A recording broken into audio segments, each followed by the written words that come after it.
Well, let's go on ahead and StreamYard. No, I have the power now. Let me turn this show. well, let me go on ahead and just go on ahead and restart. I might as well go on ahead and restart the show then at this point, because you just got here. A few other people just got into the chat and whatnot. And right now, and I might as well lay it out for you in case you didn't know what today's show was going to be all about, but you can see it right up there. I added your YouTube and also your Twitter to it so people could see that you're live currently right now as well. But so what I'm doing here today is I'm going to be talking with K Mega, obviously now, about the Hellblade 2 review. We're both going to kind of review that and give our thoughts and what we kind of thought of the game entirely. We're also going to talk about the new Call of Duty Black Ops 6.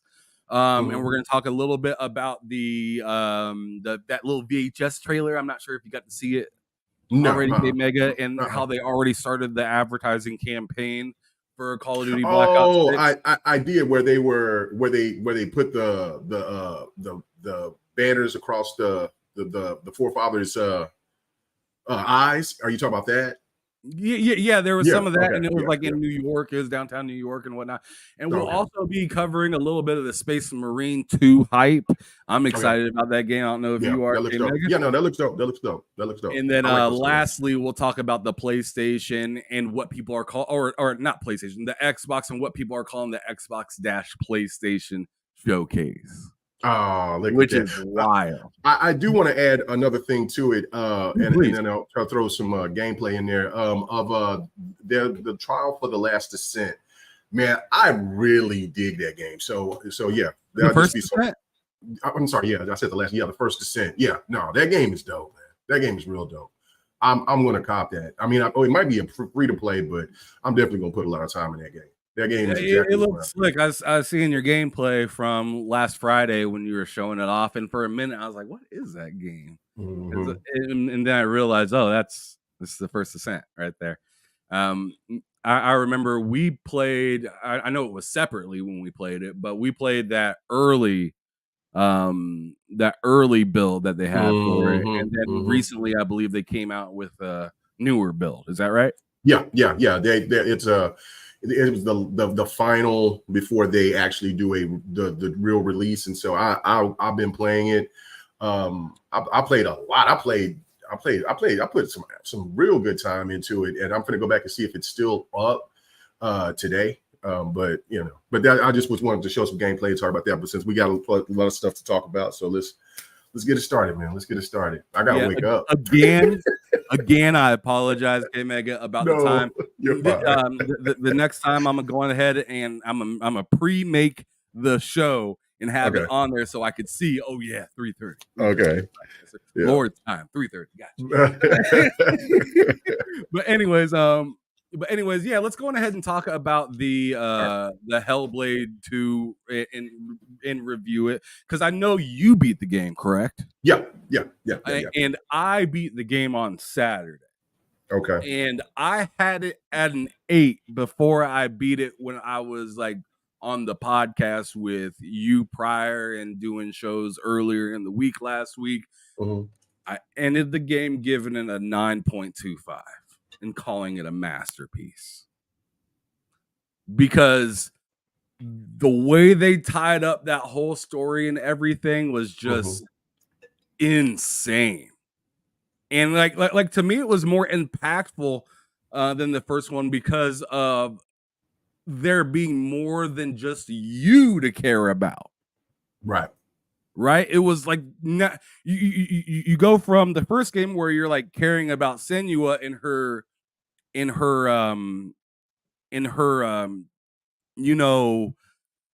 situations and trial and tribulations that she's going through, to then being aware of what's going on in the world and almost being like Captain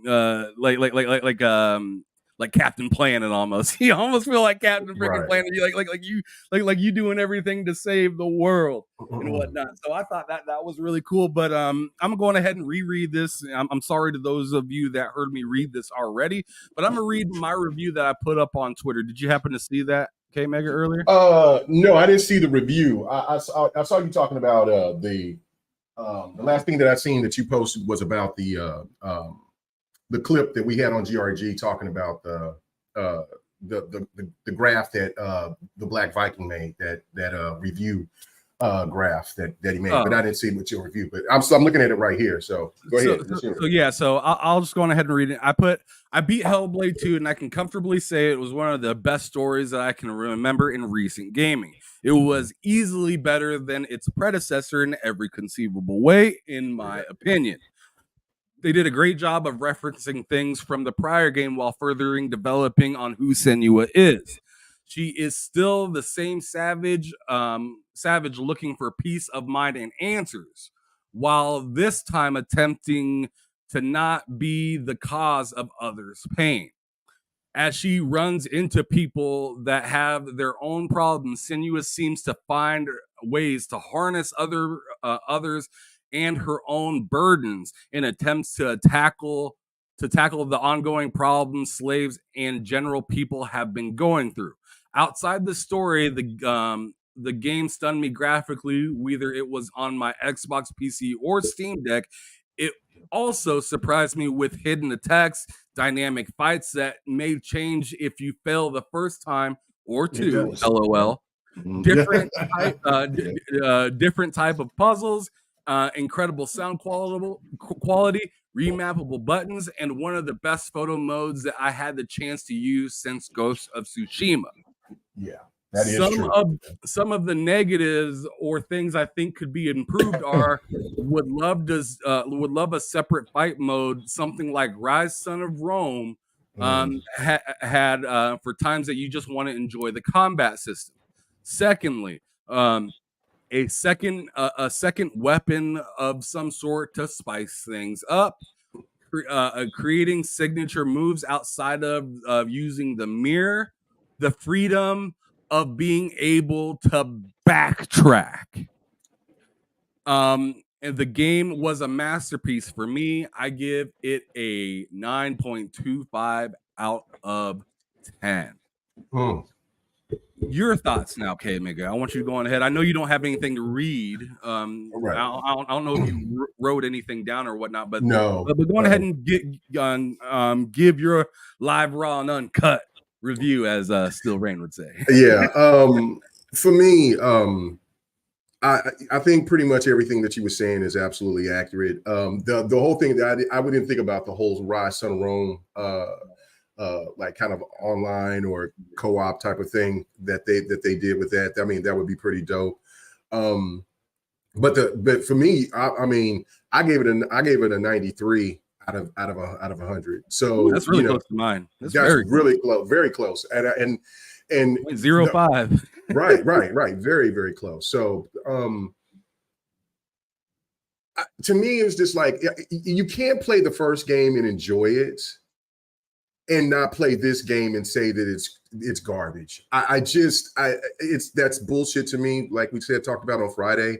And for me, this game was better and superior in every way than the first game. Every way. That, like, when people say that, well, the fighting was better in the first one, I don't know how could you come to that conclusion.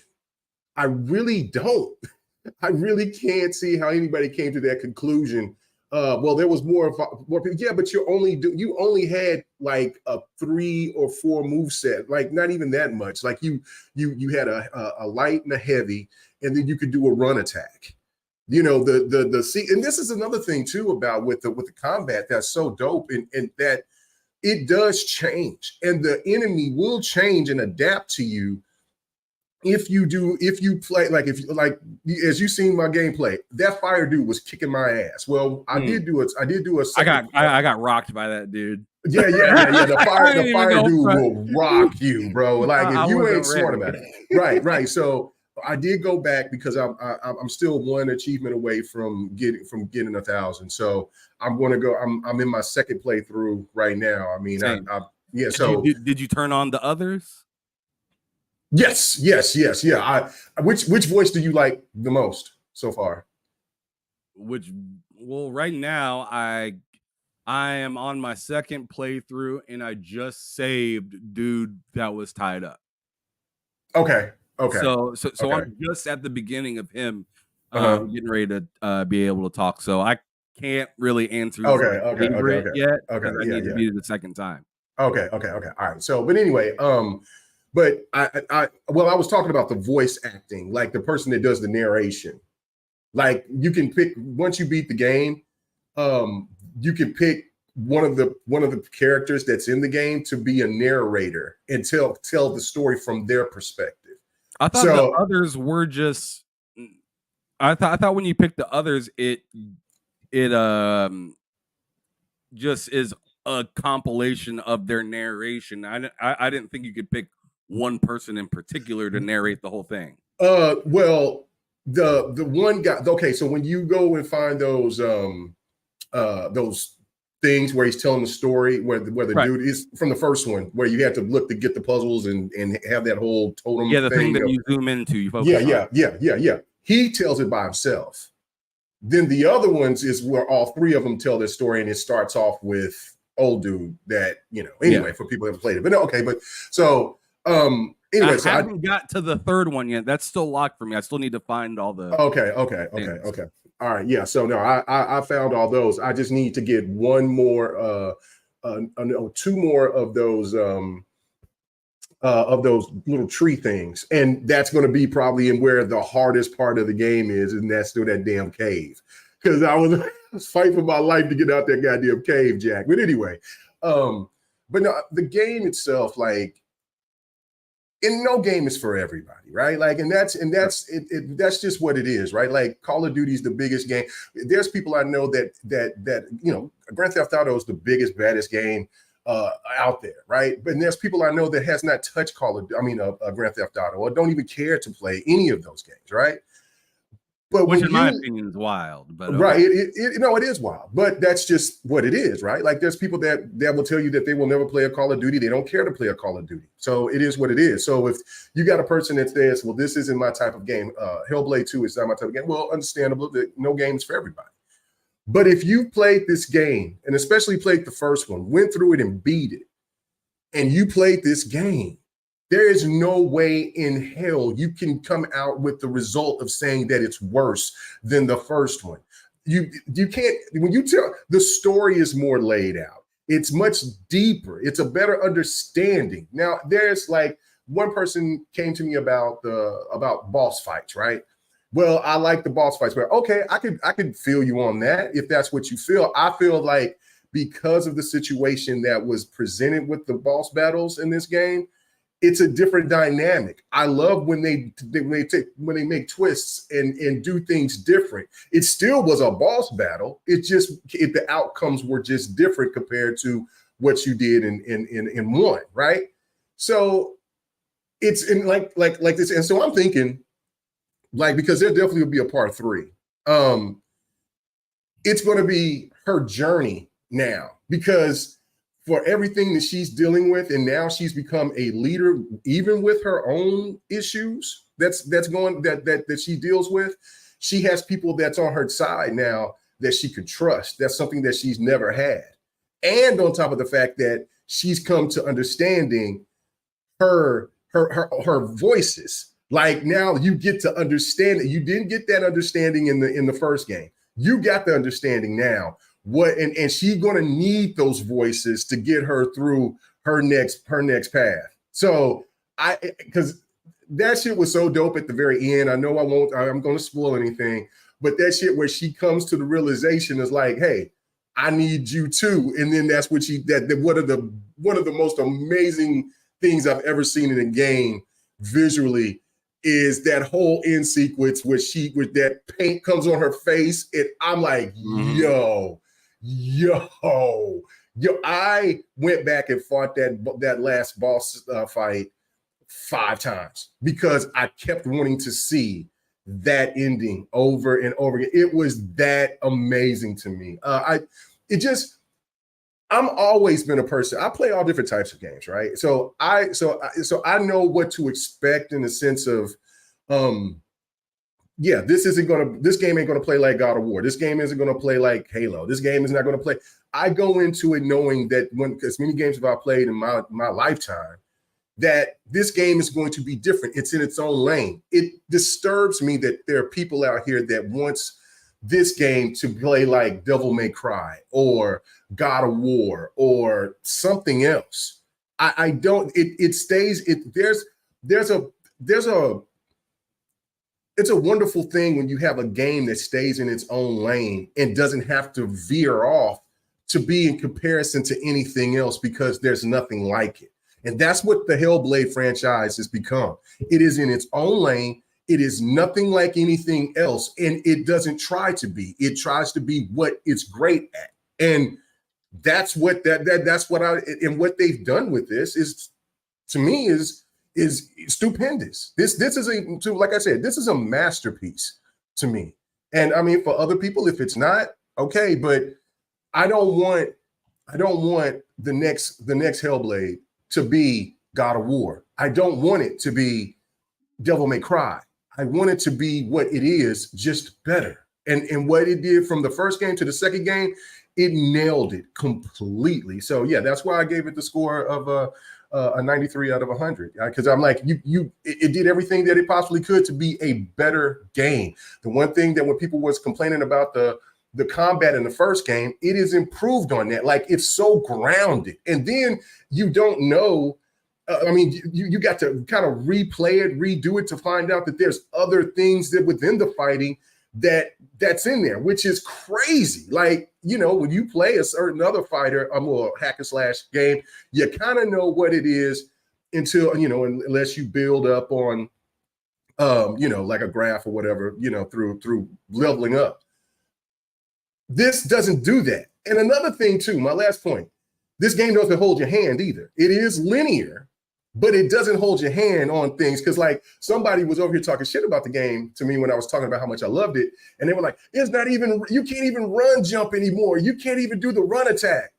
Bro, you have to find it out. It's there. You can still do the run attack. You know what I'm saying? How about you press other buttons instead of hitting the same buttons? And it's just come to me that there's a lot of people that they wanted to get their hands held. And that is surprising to me, is because I'm sure some of those people that were telling me about how Hellblade is not this and all that and blah, blah, blah. And they want games like Elden Ring that doesn't hold your hand. They love those games, but you can't love Hellblade because Hellblade doesn't hold your hand either. You got to figure it out. So I don't know. But I just think it's a masterpiece. It's a wonderful fucking game.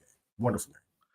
Yeah, man, I enjoyed the hell out of it. I beat it on PC first, and now I'm running it back on Xbox.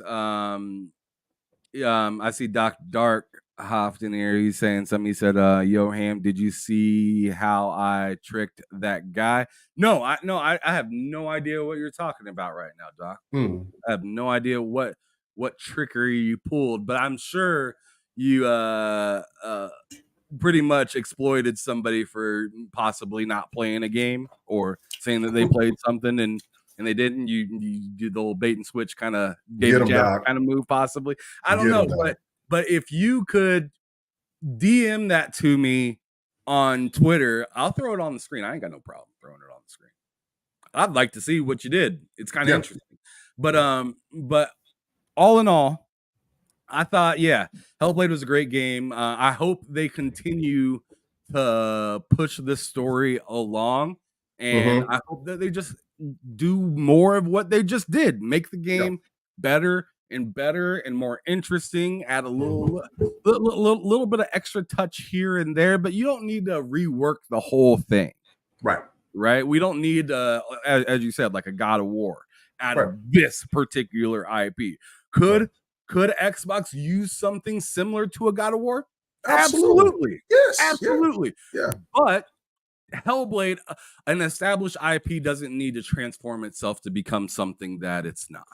And we talked about that last Friday. I gave an example of, look at Sonic. You go right the whole game. What happened when they made 3D Sonic? It didn't hit the same way, although it had so much more stuff. A perfect example, Sonic Frontier. It has so much more. It's crazy, right? You had skill trees. Mhm. It has all these different types of battles that you can encounter if you wish to. You don't have to. And for some reason, people said, "Hey, I'd rather just go right." so I'm just saying, like, should have Ninja Theory put themselves in a similar situation to possibly be dogged on for trying to be something that it's not? I don't know. But anyways, Doc sent that to both of us, but yeah, it's right there. Did he? Yeah. So you can post it. Can you go on ahead and put it on the screen? Oh, okay, hold on. Let me go ahead and do that. I don't see it. Okay, hold on. I'm interested in what he's talking about. All right. Let's see. Share that shit. Share that shit. Share that shit. Share that shit. All right. Oh, do you see it? Oh, yeah. I can see it, but I can't read it. It's just too small. Okay, hold on. Let me maybe control plus that shit a couple times. Hold on. Let me see if I can just do this. All right. Is it a big screen yet? No. Hold on. Let me go back. Oh, damn it. All right. Let me back. Oh, you got to share that screen. Like if it switched to a different screen, you got to share that one now. Okay. There should be a button on the top that's like two blue buttons. One stop sharing and the other one share this screen. Uh-huh. Oh, hold on. I pressed the wrong shit. That's my problem right there. Yes, you did. You did. This. Okay. Oh, we gonna play the sound as long as. Oh yeah, we're gonna play it. Yeah, that's what I'm still trying to learn this crazy contraption. So you gotta let me cook. All right. Hey, I see that you have a sound button here, so go on ahead and hit play on there, and then it may have you. It may switch to another tab in which you need to hit share that screen. Okay, but I'm trying to figure out why it ain't in big screen yet. I don't know. Is it a big screen now, or is it? No, let me go on ahead. You go ahead and do that right there because I'm trying to. I'm still trying to wake up. I sit there. I was like, man, I got up. I got me some water and I got me a beer up in the drink. I was like, yeah. You still got some learning to do. We need to work with you on the back. You got to work with you. Yeah, you got to work with me. I'm like this shit. Back end. Yeah. Okay. Hold on. Let me get the hell out of here. But anyways, yeah. We got it right here. We got. All right. Good deal. Thank you. Thank you. All right, let me throw it back. All right, so this is a minute 37 seconds long. It's of Doc Dark doing some sort of investigative journalism or something. Like I don't know what bro doing, but let's go on and hit play and let me know if you can hear it, K-Mac. All right. What's up, everybody? Doc Dark 1985. There's levels to this. Yo, I'm nasty with it. Shit, I can't hear it because I need to switch my my sound. Now hold up. Hey. I'm not the only one that's over here frauding the PC. No. I had to switch it from the headphones. The people could hear it. I just couldn't hear it. Yeah, no, I heard it. Yeah. Okay, go ahead. All right, so let's run this. Yeah. What's up, everybody? Doc Dark 1985. There's levels to this. Yo, I'm nasty with it. I'm sorry, okay? So, I just put up random tweets today, right? And this one says, no content missing, right? Then I put, what's the other one I put? No bugs, right? Like just literally tweets like that. And my dude Will, shout out to Will. Look, man, no hard feelings, dog. He says the least they can do for a 6-hour game that took almost 7 years, degrading gameplay, mechanics too, game better be polished for to high heavens. Okay, whatever. So I replied back. He should have known I was baiting him. I said, "You think this is downgraded? Now this is gameplay of me playing Hellblade, the first one. Yeah, this is me playing Hellblade 1. This YouTube video is on my channel." So I asked him, "You think this is downgraded?" to see if he would even know that this is Hellblade 1. He replies, "Absolutely, it's downgraded." From what, Will? It's the first Hellblade. Oh, my you are missing most of the mechanics of the first game. This is the first game. This is the first game. What are you talking about, Will? You see, I'm telling you right now, bro. Call them out. Call them out. Oh my God. I'm sorry, man. Will, bro. I had to do it to you. You open your mouth. Here it is. Don't delete the tweet now. Oh man. Messy. His ass. I know when I saw it, I said, "Oh, he got him with the Hellblade 1," because I was like, "That's Hellblade 1." Oh my goodness, that's just what. That's just the reality of it. Like, there's a lot of people who haven't even played the game, and they're salty as hell. Just wait. If Xbox does bring Hellblade to PlayStation, they are going to praise the hell out of it. On top of dogging us the hell out, us Xbox gamers. Saying, look, we got your best looking game. Now we got this and God of War, blah, blah, blah, per se. But the reality is that these people, they're jealous. I remember they acted like that over Starfield. They were jealous of it. They're jealous of this game. They can say whatever they want to. Well, it's not selling worth it. It's not doing this. It's not doing that. The game is actually doing pretty damn good. I mean, it's actually it's in the top. It's in the top 30 in sales for a game being on Game Pass, and for a game that is not a traditional type of game that people would initially just go out and buy like that. It's in the top. It was in the top. A day of, it was in the top. It was in the top 3 of most played. And then it was in the top, I think, 15 top being bought. And then now it's in the top, it's in the top 30, and it's in the top 23 of the most played. And if you go and look at the games that is in front of it, most of them are all multiplats and Grand Theft Auto. Like it's being played more than Elden Ring, and everybody's getting ready for Elden Ring to come with their new DLC that's coming out here next month. So again, we can sit here and they can point fingers, do all this, go look at Steam numbers and things like that. This is not a long game for where people can just say, well, oh my God, look what's happening with Hellblade. Once you beat the game, most people aren't going to go back. Now, crazy people like me is going to go back maybe a third time because I want to experience some things that I felt like I've missed out on because I enjoyed the story in the game that much. But most people, they play the game and then they keep it pushing. They do that mostly with every game. So and so again, the numbers are going to go down. What they don't want to talk about is why is Helldivers 2 falling like a rock? But that's another story for another day. But I think that for a game like this, I can answer the Helldivers question real quick. That's because they nerfed the game and fucked with it internationally, right? To the point where some people are having problems having access to the game.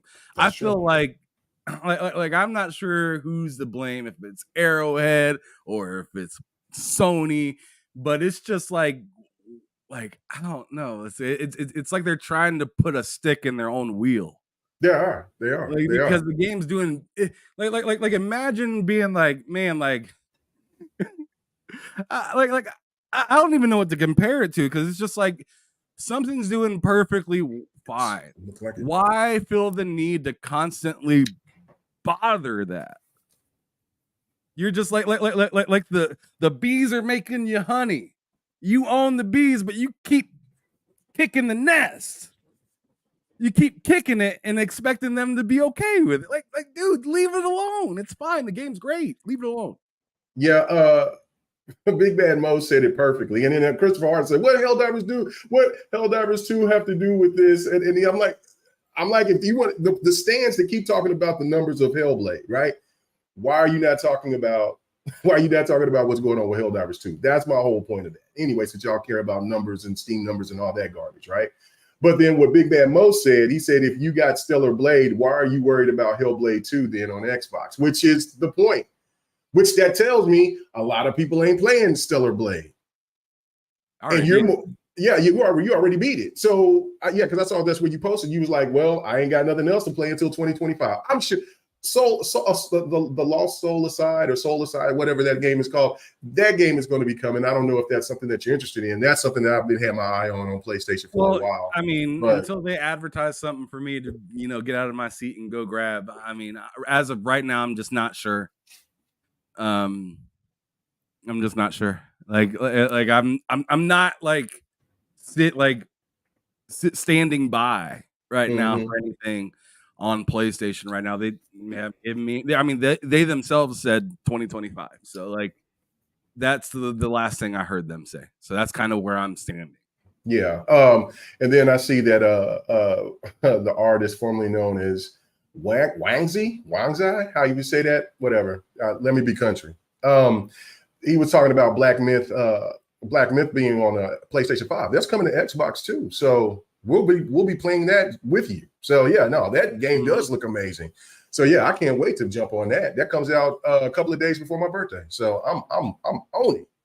I'm on that. Yeah, what's it like the 25th or something? Like I don't remember. The 20th, I think, because my birthday's on the 20th. Yeah, because my birthday's on the 25th. So if anybody wants to hook up a brother on his birthday with the Black Myth, I will definitely accept that. I can do the Kamuchin. Yes, sir. I will. I'm not afraid to do it. So, but no, that game is day one. I can't wait. Once I seen that game, I was already like, yo, this is insane. I can't wait for Black Myth. But come on, Chris, you can't sit here and say all I see is Stellar Blade on my timeline. Of course. I mean, like, come on, man. I mean, I could sit here and say all I see is Hellblade on my. It's because I follow a lot of Xbox folks, man. If I only followed or interacted mostly with PlayStation folks, then I'd expect to see only Hellblade on or Stellar Blade on there. So so like what you see on your Twitter or on your YouTube, that is directional. That's that is what the algorithm thinks you want to see. It's showing you what you think you want to see. It's not showing you everything. Right. And that's crazy because I had to point there a person that is he's in the fighters like I am. He's a PlayStation dude though. He was the only one that was showing gameplay at the time because it was before you got Stellar Yams. He was showing Stellar Blade gameplay, and I even reposted it for him because I'm only thing I'm seeing from any PlayStation fan from Stellar Blade is showing her ass or showing her in something moving around or her going up and down a ladder and her jiggle effects. Yeah, you nasty freaky bastards. I get it. I feel them. I ain't mad at him. Listen, I got a freaky flag too. You know what I'm saying? And I'm sure that other people's freaky flag is way higher than mine, especially in my old age. But regardless, come on, man. I like jiggle physics. I like to see her yams and thickness. And listen, I'm going to show you. Later on. I'm going to show you some. I found my own little thing within the first Descent. So yeah, that outfit she got was nice, right? So I dig it, right? Like, you know what I'm saying? Everybody likes looking at something nice looking, right? Oh, you talking about the like Robo Girl or whatnot? She's a water. She controls. She has water. Like a slick suit on. Yeah, she got it's white, but then I got other outfits where she's in it's orange, and then she got another one that's in all black. But the one that I'll show is just her in that white outfit. But yeah, anyway, so the thing of it is that like, man, that's all I seen was the pics of her. I didn't see gameplay. And then I showed old dude's gameplay. And I've seen other people show gameplay later on. But for the most part, yeah. And I was going to say, yeah, I showed your game. You showed clapping. Oh, man. Come on, man. But that's the thing, like, come on, man. I was seeing more about what the girl looked like than what the gameplay was looking like. So the gameplay looks dope. I mean, I'll definitely be a game that I'll pick up. I'd just rather play it on PC. And I'm not going to go, look, I said this before, and I feel bad for Eve of what the PC community is going to do to her. Oh man, you ain't lying though. You ain't lying. Violate that child. I feel sorry for what they're gonna do to Eve, but I'm not messing with those mods like that. if they got a mod of a mother creature or something like that, or they put her in a like a Power Ranger suit or some shit like that, I'll cop that. But I'm not, man, they're gonna have her, man, they're gonna violate that poor child. I hate that for her, but it is what it is. I tell you what, K Mega, I'm looking forward to Hellblade 3. Mm-hmm. And I'm also looking forward to Stellar Blade 2. Oh, I'm looking yeah, forward no doubt. to both of those games because respectively, Mhm. they're two totally different genre games. Both of them third person, sure. Eve, I can tell you in Stellar Blade that story stunk. That story, Oh, it don't look like it's a good story. that story stunk all the way I up until bet. the end. The end was kind of nice. The way that they put together the end, I was like, that's pretty hot. That's nice. That's a godlike ending. Yeah. But like but the story leading up to that was meh. I'm sure that. Yeah, no, you're playing that for the entertainment of not because of only the way she looks or anything, but just the gameplay itself. The combat in the it. combat looks so dope in there. Really nice. Yeah. One thing I wish they implemented more into Celebrate because I talked about some of the stuff that I wish that they'd implement into Hellblade. I already talked about that. Like some like the Rise Son of Rome thing, an extra an extra weapon or something like that, just to spice things up and stuff like that. But like moving over to Stellar Blade, since I didn't really review that game that much, what did you think? Like I thought that game was amazing. What I wish they had more in Stellar Blade was these like they have like these like little holes that you like that you like surf in. Mm-hmm. Right, I'm not sure if you've seen it or whatnot, but it reminds me a lot of like those bonus stages in Sonic, where you can go like all circle around, and you know the bonus stages where you're like running third person as Sonic. It kind of reminds me of those, and I wish that they cut because in Stellar Blade they have that little hole that you go into like. You start from like a higher area of the map and you end up in a lower area or just a different section of the map in general. And I wish they implemented that all over the place because I thought it was really fun. Yeah. But instead they had it. They had like maybe 2 of them or 3 of them. Kind of like what they did with Hot Five Rush, where in that one stage where he was in the mines. And you could zip line through. I mean, kind of however, like very similar. Like yes. Yeah. Okay. Where there's like those little dodge moments. Yeah, those dodge moments and stuff like that. Yeah. Yes, they had a few of those in Stellar Blade, and I wish they had a little bit more of them, just because I thought those things were really fun. Mm-hmm. I'm hoping in the second one that they have a better story and that they kind of are. Bro, don't expect that.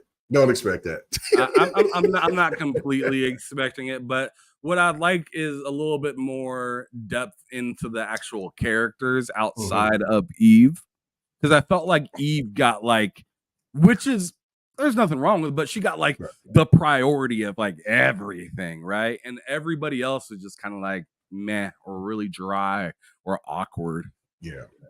Very anime-like when she was like very down to earth. And it was weird. And I'm not going to spoil it because part of the reason she is the way that she is you have to progress the story yourself and figure that out, because I feel like that's partially a spoiler. But let's go on ahead and move on, K Mega, if you're good. Oh yeah, I'm good. I'm just I'm laughing at Chris over here putting this in here and saying he said, hey, yo, K Mega just admitted he wanted to play Stellar Blade on PC and put her in a strip club outfit. Nah, bro, I do not. I said a Power Rangers outfit or something like that, like maybe dressed like Chun-Li or something like that. Like, I mean, listen, I'm cool with, I'm cool with that, right? Like, I ain't one of these people that's like, oh, I don't need to see ass and titty. I ain't not what I said. I'm just saying, like, look, I just know what the PC community is going to do to her, and it's going to be foul and disgusting, and I'm not going to partake into that type of fuckery. I just won't. They'll probably do it to send you too. To be real. Oh yeah.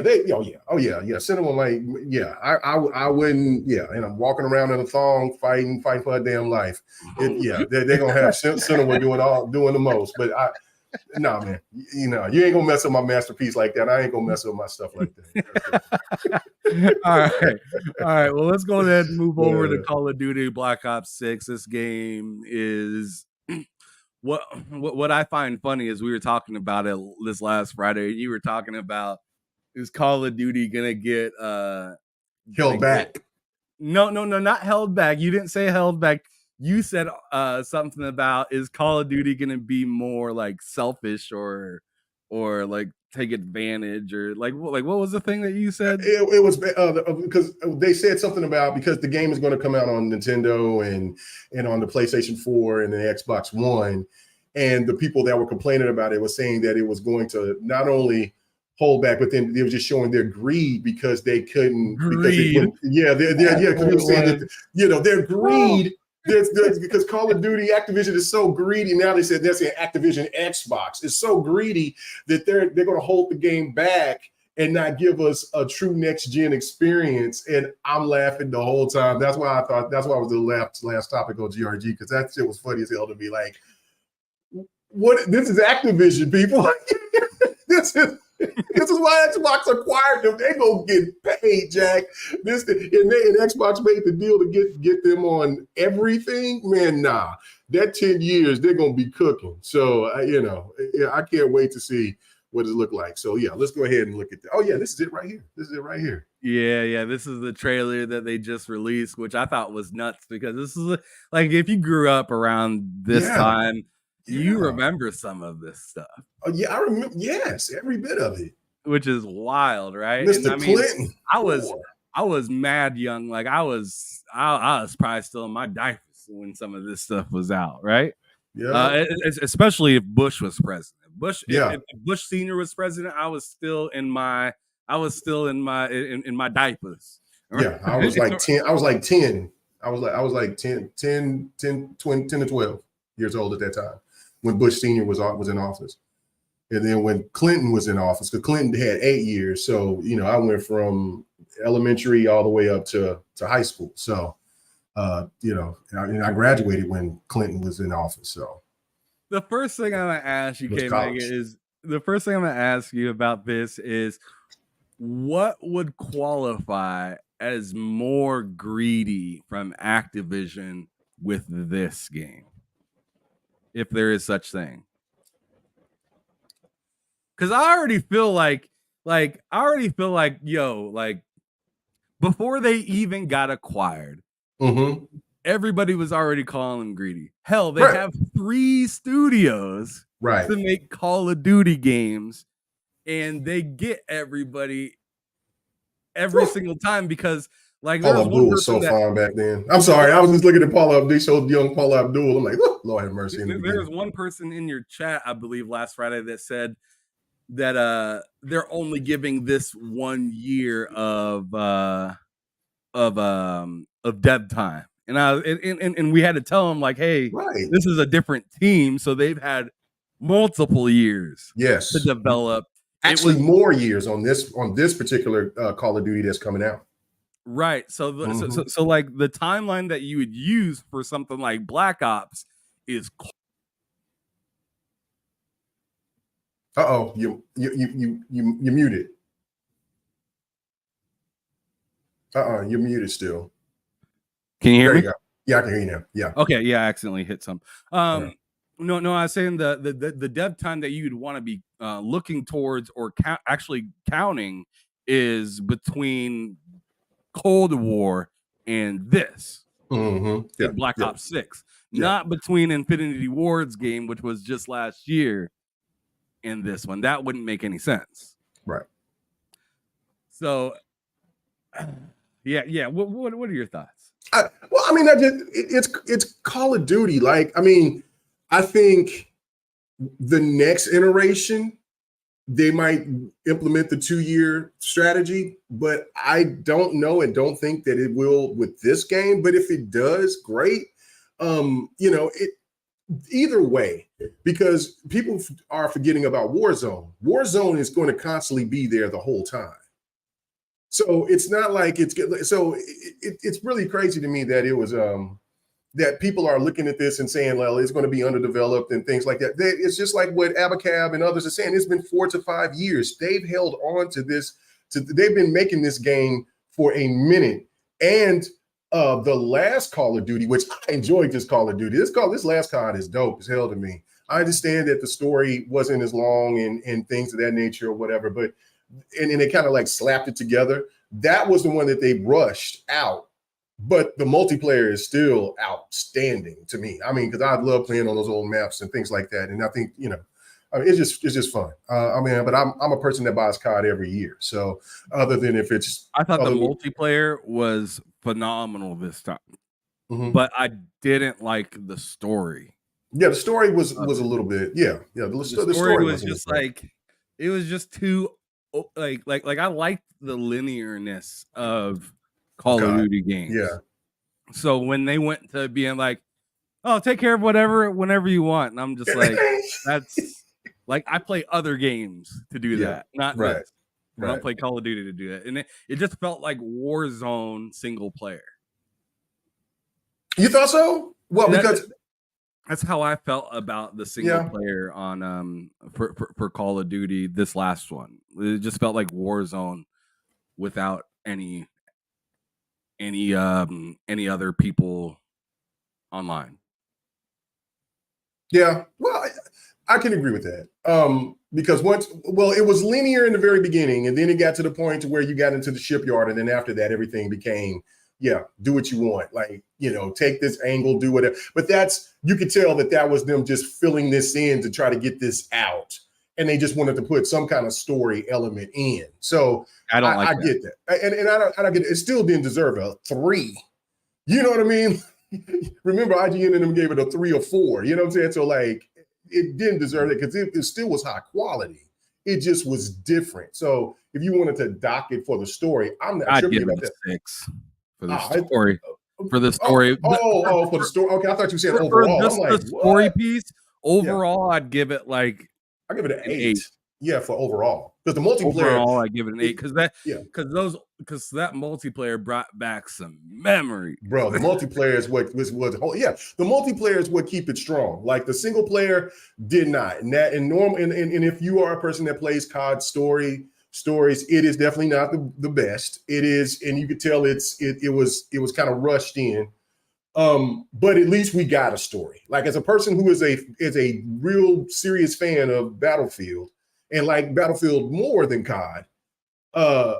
But now I'm almost, and this is me crazy. This is me. Hopefully this will change, but I've almost given up on Battlefield. Not in the sense of like I'm not going to ever buy it again or anything like that. What? How the hell? Like timeout came in. What the fuck are you talking about now? Like you've told me so many times how you actually like Battlefield more than Call of Duty, and now you're coming at me with some crazy sideways shit about you may be done with Battlefield. No, brother, don't tell me this is because Xbox now owns Call of Duty. No. It has nothing what to do are you with doing? I feel some kind of way about motherfucking Battlefield 2042, how they did me. That's where it is. That's what they did. It's got nothing to do with Xbox buying COD. It has nothing to do with that. Nothing to do with it. Right there. Yeah. I saw what you said there. I do it because that's what from people say. Look. No. When I say that I'm done with Battlefield, let me rephrase that. I'm going to continue to buy Battlefield. I'm just not buying Battlefield. Like I'm never ever buying Battlefield pre-order again. I got burned so bad with 2042 I bought it, excited, ready to go. Okay, I get disappointed because it's nothing what I'm thinking, but all right, still, I got my 3 days early. I think I got a week early. We get a week early. We get 7 days early. Yeah, that's right. It was 7 days. It came out 7 days before anybody else could buy it because I bought the Shut Up edition, the Ultimate edition. You said the Shut Up. Yeah, and so I'm with it, right? I get on it, and that shit is, man, my character doing the hammer dance, he doing the centipede, shit is busted. I'm seeing the same tornado a million times. There's only 2 maps. Hey, don't forget about that hit detection. Bro, the hit that man, I said I'm shooting this one. Man, I changed my gun to a LMG. Laid standing up, man. The dude laying on his belly like a snake, and I'm standing on business on his ass. I'm letting loose to the. I have to reload the clip. This motherfucker stands up, tap, and I'm gone. That game was so, and I still gave it love because I'm like, listen, this is everything for me. I remember it's better now. It's better now. It's better. Yeah, I know. I'm like, they patched it up. It's better. And Halo Infinite, the desync. It's well, no, this was Halo Infinite was fantastic because at that time it came out during the when Halo Infinite got like turned to shit was when it was after the holiday season when everybody left. And just let everybody left. Yeah, the script got flipped. Yeah, like and then the desync went like Halo Infinite played so motherfucking fantastic, and then after the holidays, you come back to it. And so anyway, I was like, okay, this wombo combo here, Halo Infinite and Battlefield 40. The man ain't nothing better for me. And then you know what I'm saying, Street Fighter 6 is coming later down the line. Life is beautiful. Anyway, Battlefield, that shit, and then so I'll still give it a chance, and I'm still fighting for my fucking life, trying to explain to people like, man, should I get it? Well, and I can't lie to people, like I can't just say, yeah, man, you gotta cop that shit, man, that shit is dope. I'm like, well, there's some problems here, but you know, the new season is coming, and everything will be patched out. And then here comes they delay season 1 indefinitely. They don't even tell you when the next season is going to be ready, and so. At that point, and then Halo's multiplayer is turned to shit, and then there's no content there, and I am just lost. And so I went to go get my money back. I like, you know what? Fuck you, about EA for this one. You know what? I stand with EA, right? Like I'm a fan of EA. You do. I do. To a detriment. To a detriment. Right? You do, because I was arguing with you about all sorts of different EA games, telling them to step it up, and you like, but they did step it up, and I was like, but they didn't, bro. And so when that happened, I said, I called Xbox, I said, I want my money back, and Xbox was like, we would love to help you, but we have so many returns right now. I think you're a little bit too late. I'm like, no. So I call EA. I hit up. I say, man, when is this game gonna get fixed? And they said, well, from what we hear, we're talking about people from where I heard, it's from the person I talked to from EA. They said they're thinking about maybe the summer, maybe even after for season 1. I'm like, I can't wait that long, man. This shit is bust. He said, we know they're rumbling that people are leaving and everything else. And sure enough, before it even happened, before it even came out, you start seeing that there. And I'm like, holy shit, it must be bad over there, right? Bro, the game was going as low as like $5.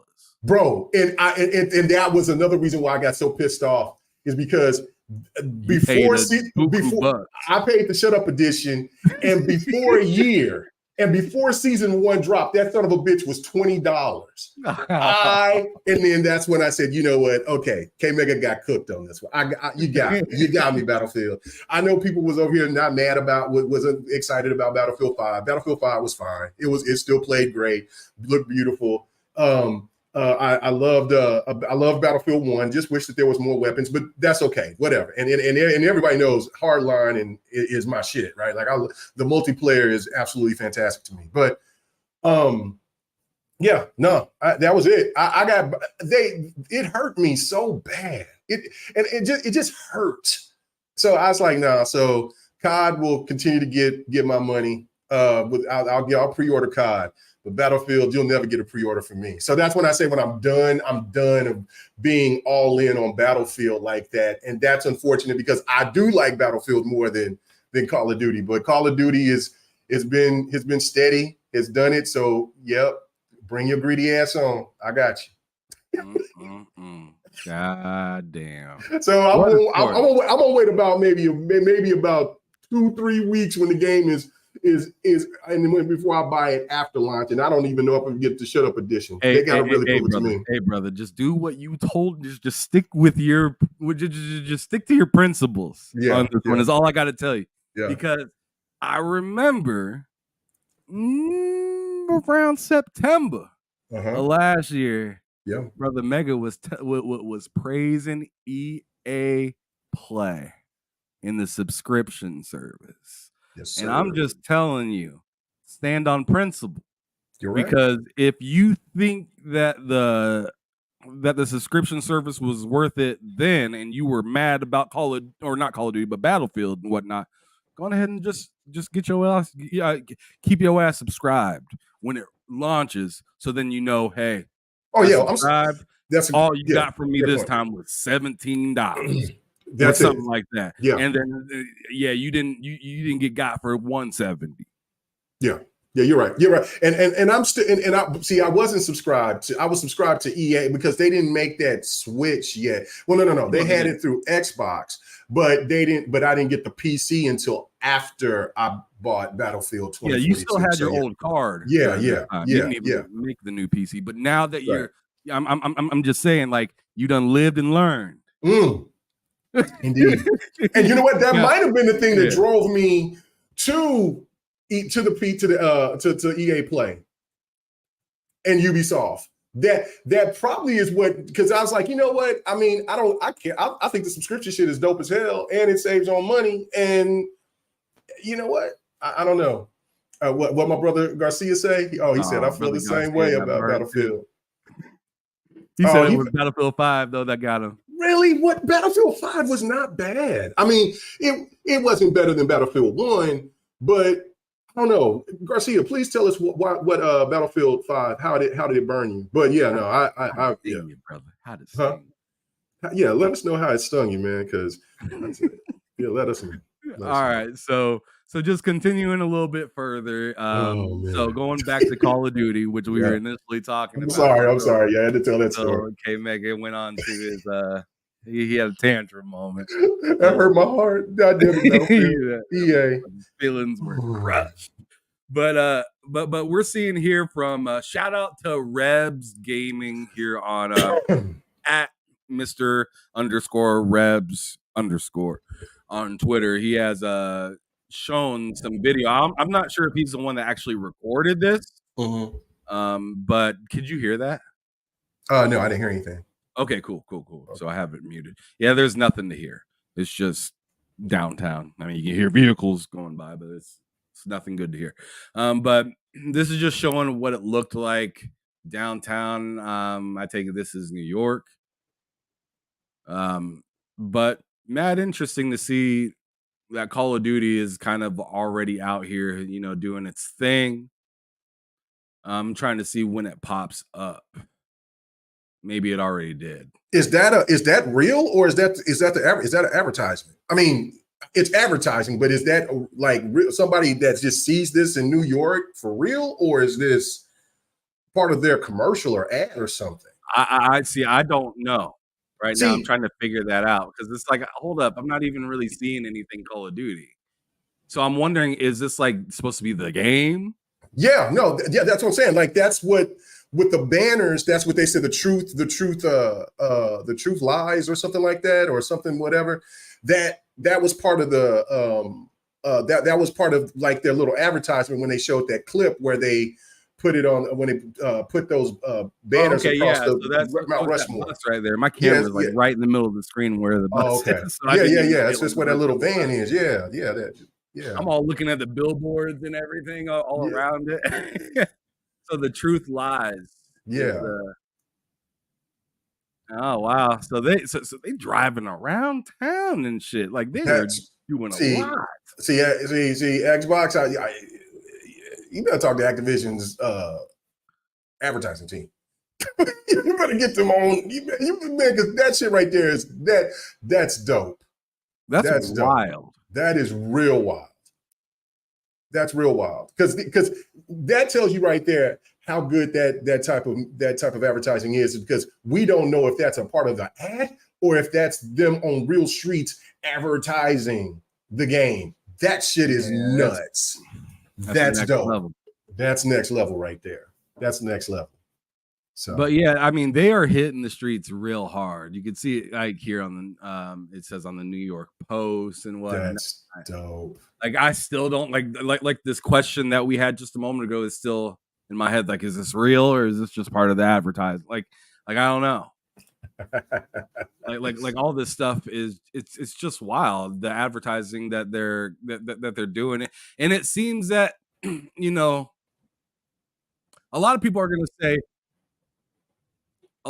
say this is Activision advertising. This isn't Microsoft advertising. And what I would say in an argument back to that is this is a learning experience. Yes.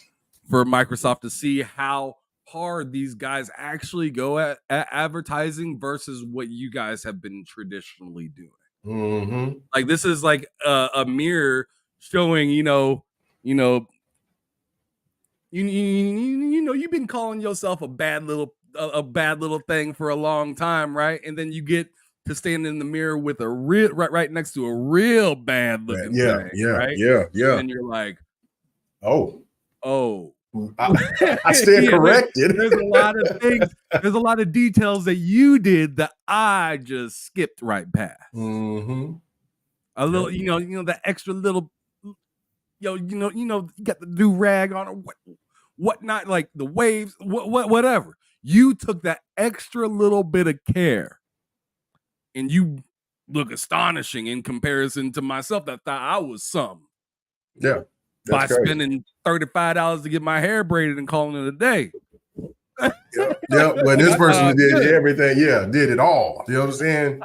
Foliation and all that. You know what I'm saying? Got a stayed in the hyperbolic chamber and you know what I'm saying? And speaking of self-care, it wasn't until I got older that I realized how many guys actually go out to get stuff done.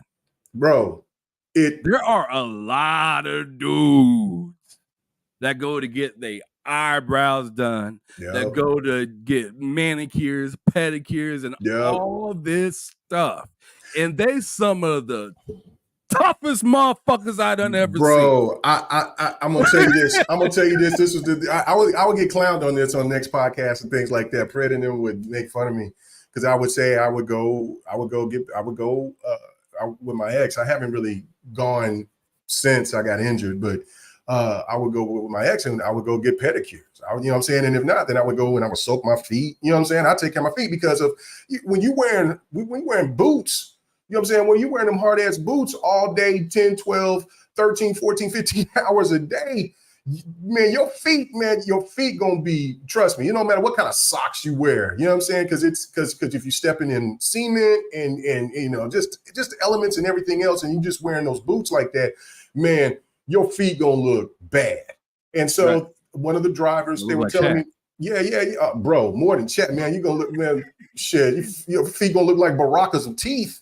Shit, you know what I'm saying? You know what I'm saying? Crazy. But anyway, so one of the drivers, he was like, man, oh yeah, I go with my wife all the time, man. We go get pedicures. I said, pedicures, I did all the same thing that like people like, oh man, that shit is sweet, bro. What you talking about, pedicures? I mean, listen, is it one of them? Is it one of them fine things out there? Why you guys? He's like, no, I'm telling you, take care of your feet.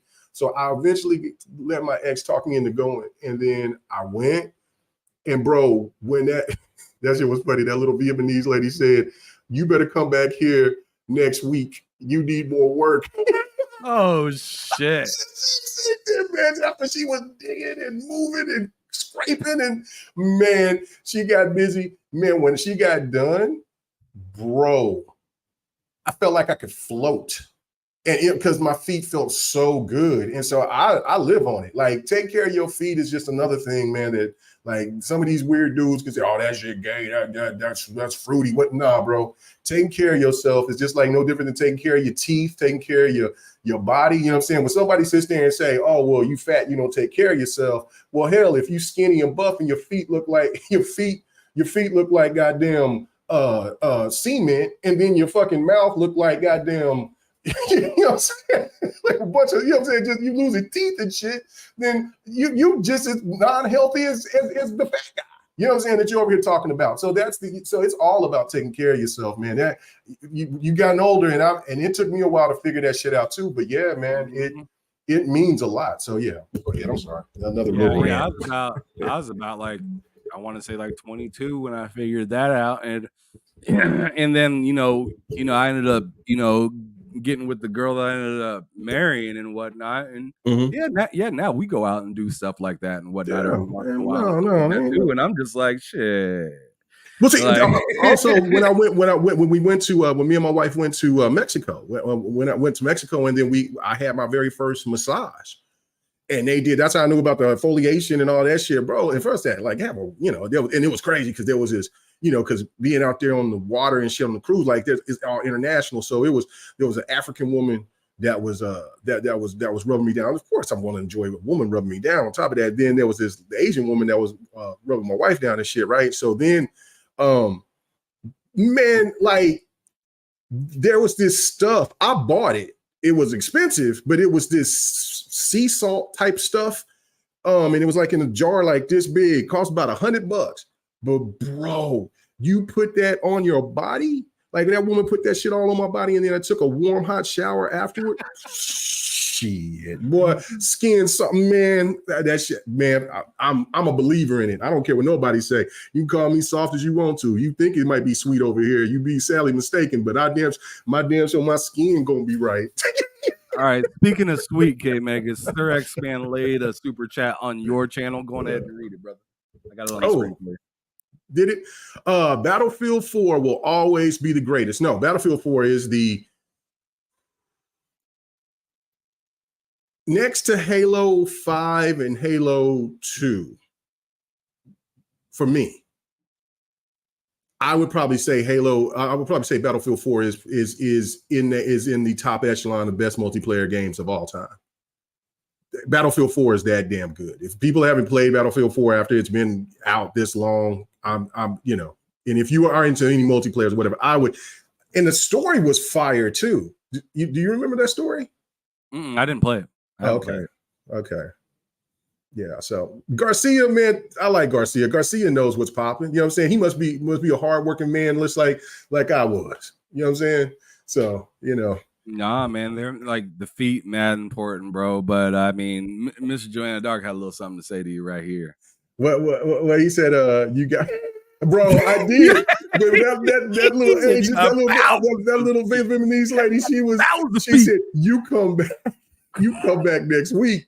I said, "Yo," my ex looked at me like, "Damn, was it that bad?" Like I was. The only thing I thought about was like, man. I said, man, she's using that damn chisel thing. I mean, not the chisel thing, but that whatever thing quite a bit, man. Yeah. I had Bowser feet for real, bro. Yeah, I don't now. I mean, because I know how to take it. That was about 10 years. That was about what, 12 years ago? So yeah, no. Now, boy, that was just last week. No, I said my ex. I've been with my wife for 10 years, bro. What are you talking about? No. This was like, yeah, that was my first time ever getting a pedicure. It was 12 years ago. Yeah, no, bro. Yeah, that shit was serious. All right, yeah. Garcia says right here, you speaking facts about our feet, K-Meg. Our feet move us back and forth. Of course, they are important, like our car tires. So, yeah, I mean, exactly. Right. You got to put service on your car tires, so it's the same thing with your feet. So hey, man, and if you listen, fellas, if y'all ain't taking care of them feet, man, I'm telling you, that shit gonna give you long-lasting issues going forward, especially you get older. So you got to take care of them, man. I was the same way. I'm like, that shit weird. I feel like we've learned in the last few decades how serious it is to get your feet possibly even molded for the correct type of shoe. You know what? There could be. I haven't gotten that far into it, but I'm pretty sure you noticed when I talk to people that have like Red Wing boots. Yeah, that's some of the boots that I used to wear. Well, I still got some Red Wings in there. You remember how you have to get your like foot molded to have that shoe, so it then becomes like a forever boot, and they'll replace it if you every year like pay like the insurance or whatever, or like if you like paid for. I don't remember exactly how it goes, but like I just thought that shit was like wild and insane. And then my bro was telling me, he's like, I don't know why. He's like, after I got one of those boots, I ain't never got another pair of boots ever again. He said, I just feel like I'm wearing sports tennis shoes all the time because they're so comfortable. Yeah, no, my boots, the boots that I still have from my injury, from the job, I still got them. That, man, solid, man. Those we would get boots every year, and concrete. You know, if anybody that's worked in the concrete will tear some shit up. Like, it will just eat. So just think about this: if you're working in that type of field, and concrete is eating through your boots and your clothes. That's why you have to wear, you can't wear shorts doing concrete. You can't. You have to wear pants. There's some people that will try to be wild and wear shorts and shit, and then they was told, then it changed up. It's like, no, you can't. Because if it's tearing through your boots and shit like that, just think what it's going to do to your skin. So, you know, no, those boots that we had, they were top notch, and we got them every year. So I kept a couple of pair. I still got like 3 pair, but the last pair that I had, they're still up there with some other stuff that I got that I you know what K-Mega, you know what I think is kind of fun that we should start doing a little bit more. What? We should allow some of the audience to sometimes bring us topics if they wish to. Absolutely, on slow days. Yeah, like, I mean, this is kind of a slow this is a slow day. And Abacab right here, that Greg Miller just posted that so far Starfield is his Gotti for 2 years in a row. And I have a question on that, and I'm turning that into a topic. Thank you, Abacab. And here it is on the screen, just to kind of give you guys a little reference. So I asked to you, K-Mega, and I'll answer this myself here in a little bit, but he put down on, and this is May 25th, so this is 2 days ago. Yeah. So even more interesting. He said, crazy that Starfield could be my Gotti 2 years in a row. And then under it, he put, like, you know, the fire with the kids smiling. And I got to ask you, if you personally think, K-Mega, that maybe he's saying something nice like this about an Xbox game because he pushed so hard against Hellblade and gave it a low score. And after, what's his name, Snowbike Mike, that I happen to have on my channel, I did a interview with him. He's one of my last interviews I had for Behind Them Sticks. Did you see or hear about the back and forth? I saw that interaction. So I find it interesting that just like a day or two later after he says those statements, then he posts that this could be his game of the year for the second year in a row. Because a lot of people were saying Snowbike was giving him that work. Right.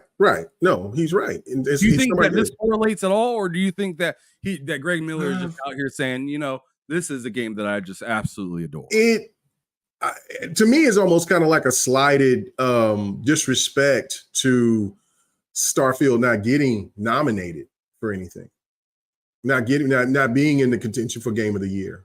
You know, you're going to say this now. Where were you at when the game came out? And, you know, when the game had an opportunity to be a Game of the Year, like your voice. I mean, I don't know if I don't recall him ever saying that. And people in the chat, please let me know. But I don't recall him ever saying that Starfield was his Game of the Year last year. I don't. He did say last year, around the time that the game came out, that he beat the game like a ridiculous amount of times and that he really enjoyed the game. Okay. So, like, I'm not saying that he's capping at all about his love for Starfield. Not saying that whatsoever, because I believe him when he says that he really enjoyed this game. I just find it ironic that after he beat down an Xbox game, he's talking up on and then said not that long ago, he also said that, you know, Xbox is done making consoles and all the games are just going to come to PlayStation. And then during this last podcast that he had, he said that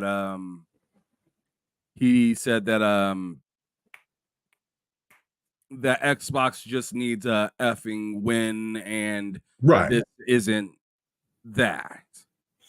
Right, but he said that Xbox hasn't had a win in that conversation. So if Starfield is a game of the year for you 2 years in a row, well, that would let you know that Xbox had a win, right? But now you're saying that's what I'm saying. Like That's mad interesting that you said that right there. You see what I'm saying? Like he didn't say that. He didn't say in 2024 Xbox needs a win. He said Xbox hasn't had a win. They need a. He said in his word a fucking win. And they didn't, and so now you're saying that this is your, and so that's why when I'm looking at him, he's looking at this picture. He's saying that he's being, and I agree with MJ Dark. He's like, he's trying to trigger people and be disingenuous. He's you know what I'm saying? Like, look, he liked Starfield, right? Okay. You know what I'm saying? Hugh Abacab and others have said that he's talked about it last year. Well, where was he? You know what I'm saying? And he said what he said, but why did he not advocate heavily for Starfield to be considered game of the year? You see what I'm saying? Yeah, you're kind of wondering, why am I hearing about this now? Right, yeah, because I didn't, I don't really pay attention to their podcasts and shit like that, and that's no disrespect to them. It's just that I've been doing this content creating shit for a long time, and I got other things to do, game, hang out, do what other shit, and I just to sit back and listen to podcasts all day. But I just feel like for me, it's a weird situation where you're advocating for this game now. Is it because you feel that this game is going to come out on PlayStation from what the rumors they talked about? Or is it like, or is it just you just wanting to throw salt on the wound because you think Hellblade is just not a good game, because you're really actually throwing shade at Hellblade 2 yet again by talking about a game that came out last year while everybody's over here talking about Hellblade? You're still saying that Hellblade is not worth a damn to you. I don't know. Like, there could be a lot of innuendo type of BS that the man could be saying. I have no idea. But I kind of agree with Dark on this one. It's saying like I think he's over here trying to trigger people, and it is what it is. I don't know. What's your thoughts? I think it's a little just, I wholeheartedly agree with what Mr. Joanna Dark just said. Mm-hmm. And kind of what you just alluded to right there. You kind of hit me with a little bit of a white light moment. Like, I see the light a little bit. Because you mentioned that, why are you going to say that Xbox just needs a win if you already gave it one? Right.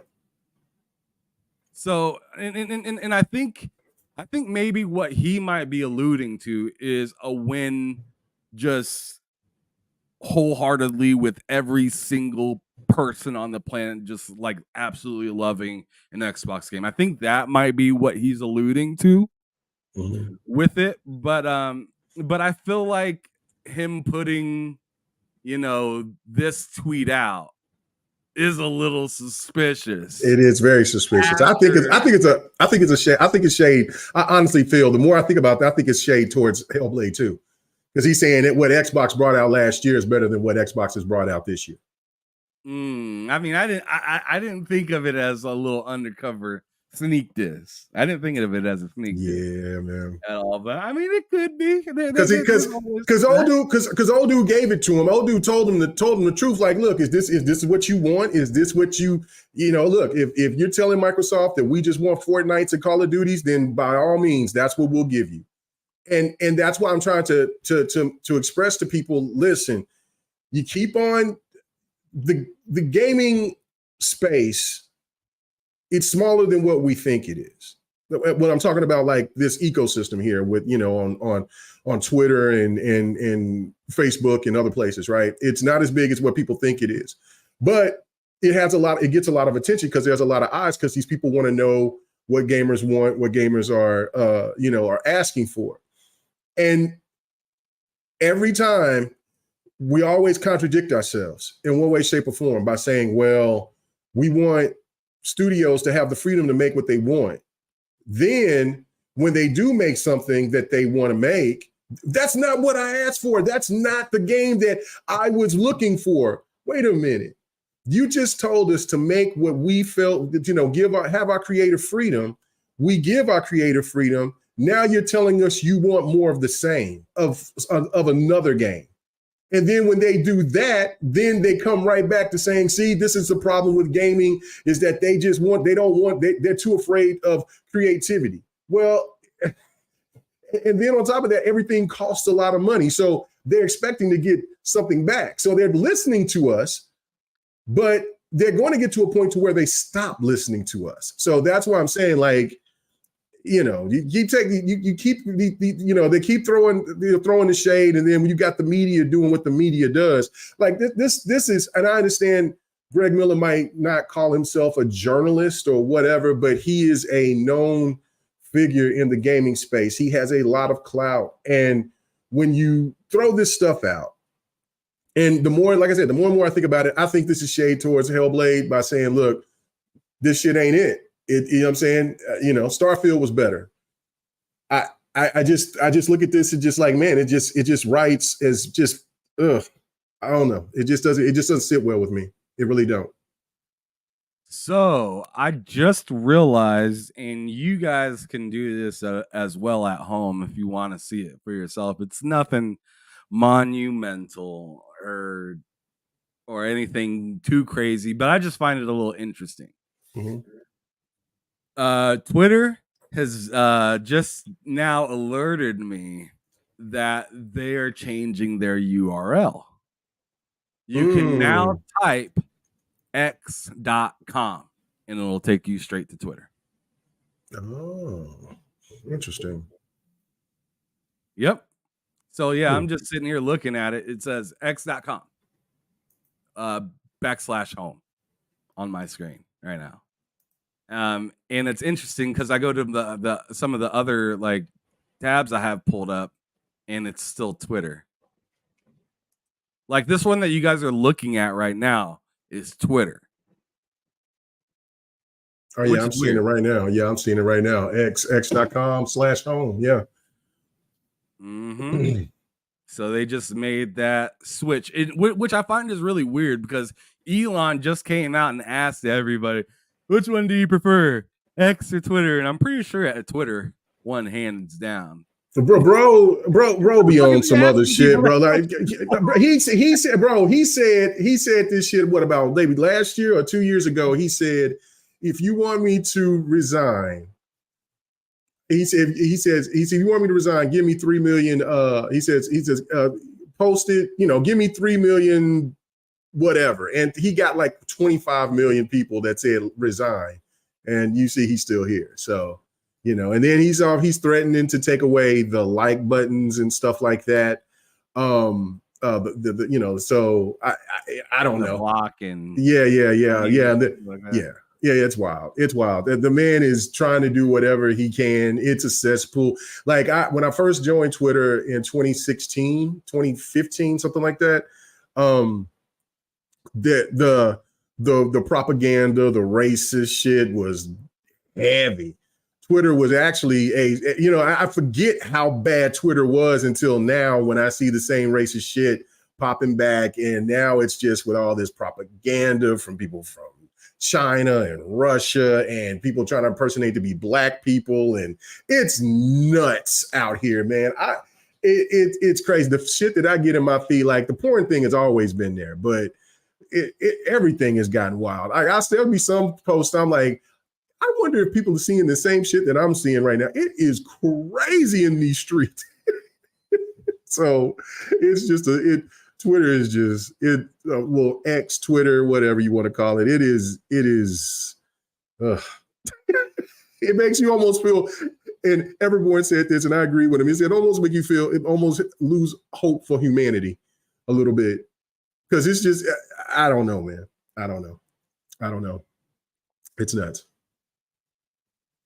So I'm interested in looking this up real quick, and I might just take a second to do so. But Okay. Big Mad Mo in the chat is saying Hellblade 2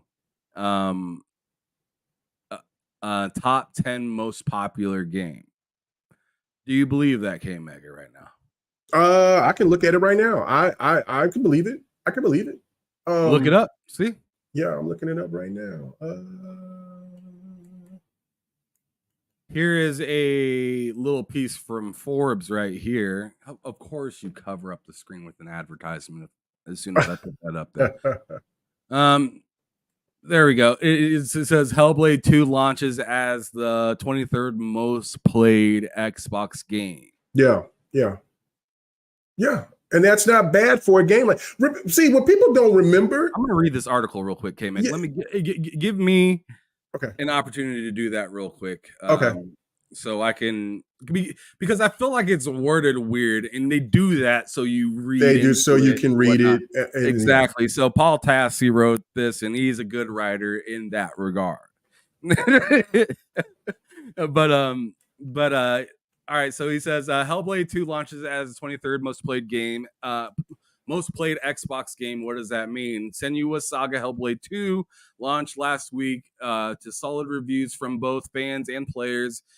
It is one of Xbox higher profile exclusive releases this year, possibly the highest given that Call of Duty is cross-platform, but it may not have made much of a splash in the terms of total players. And at Microsoft, every studio feels like it's put on trial. See, there we go. There they go. There they go, man. There they fucking go.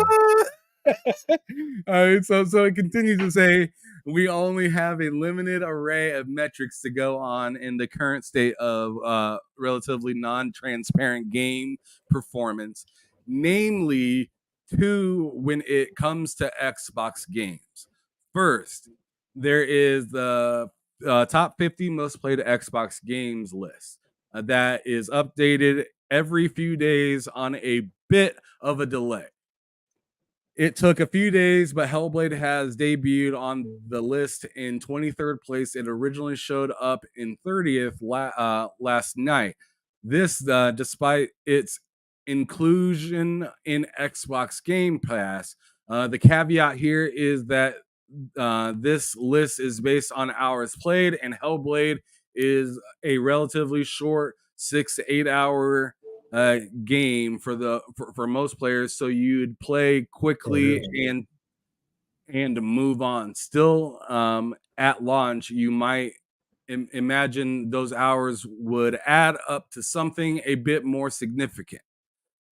Given its place in Xbox's lineup this year and its availability on Game Pass.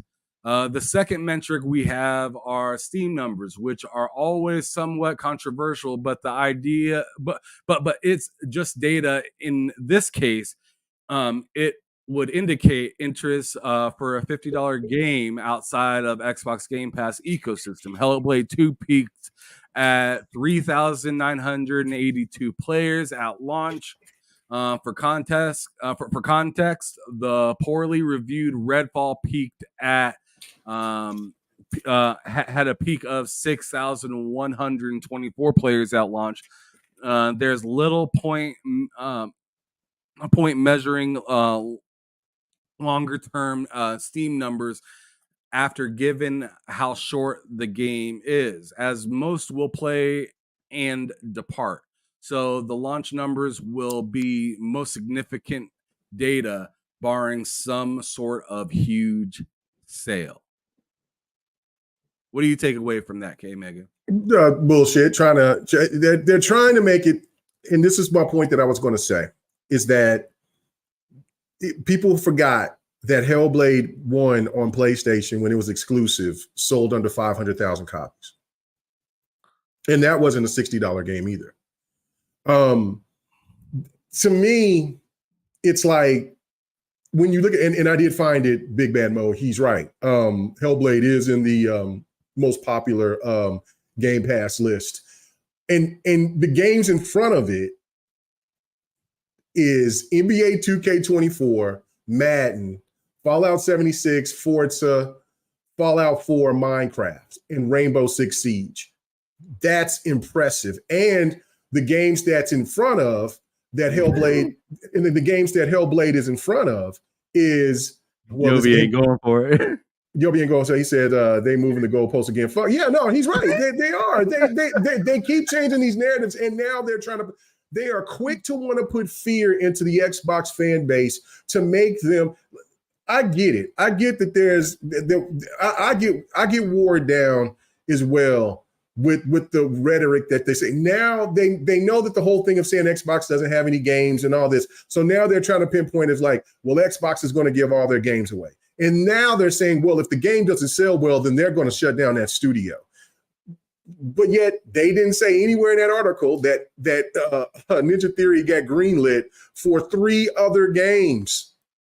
They got Project Mara that's coming out, most likely Hellblade 3, because that's going to be a sequel. That you know, if you played the game, you'll understand that. And then whatever else that they have that's going to be coming after that, which could be one of their classics that they've made before, or a new game. Who knows? But regardless, they're fine. And I think so. And I forget who made that point. It might have been you, him. It could have been any. I don't know who made that point on GRG Friday, but it was a great point. They didn't buy Ninja Theory. That was me. That was you. Me. Yeah.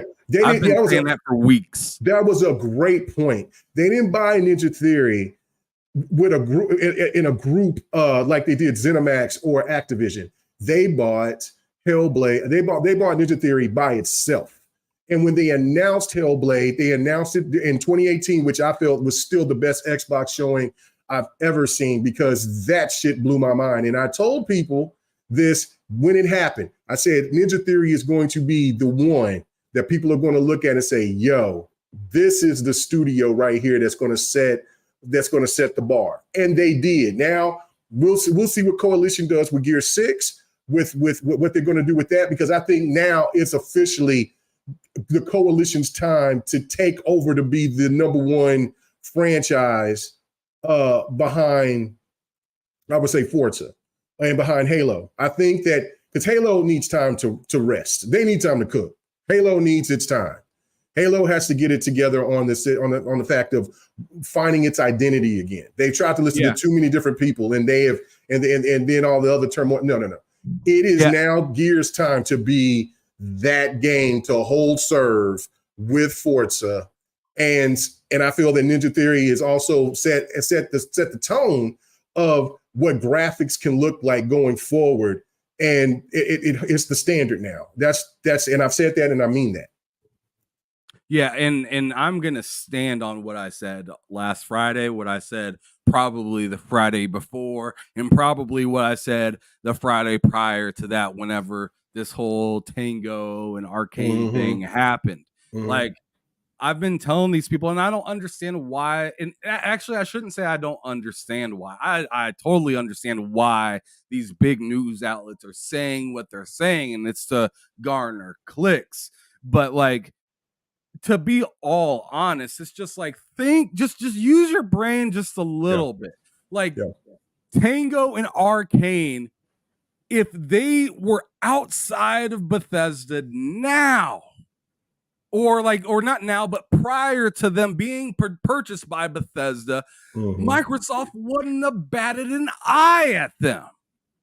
They wouldn't have been like, oh man, we need to go grab Tango. Or, oh man, you see what Arcane Austin is doing? No, the whole reason behind the purchase of ZeniMax was mainly Bethesda, probably id Tech and id Software, because they're fucking geniuses over there. And then everything else kind of, and then like whatever like ESO and stuff does, right?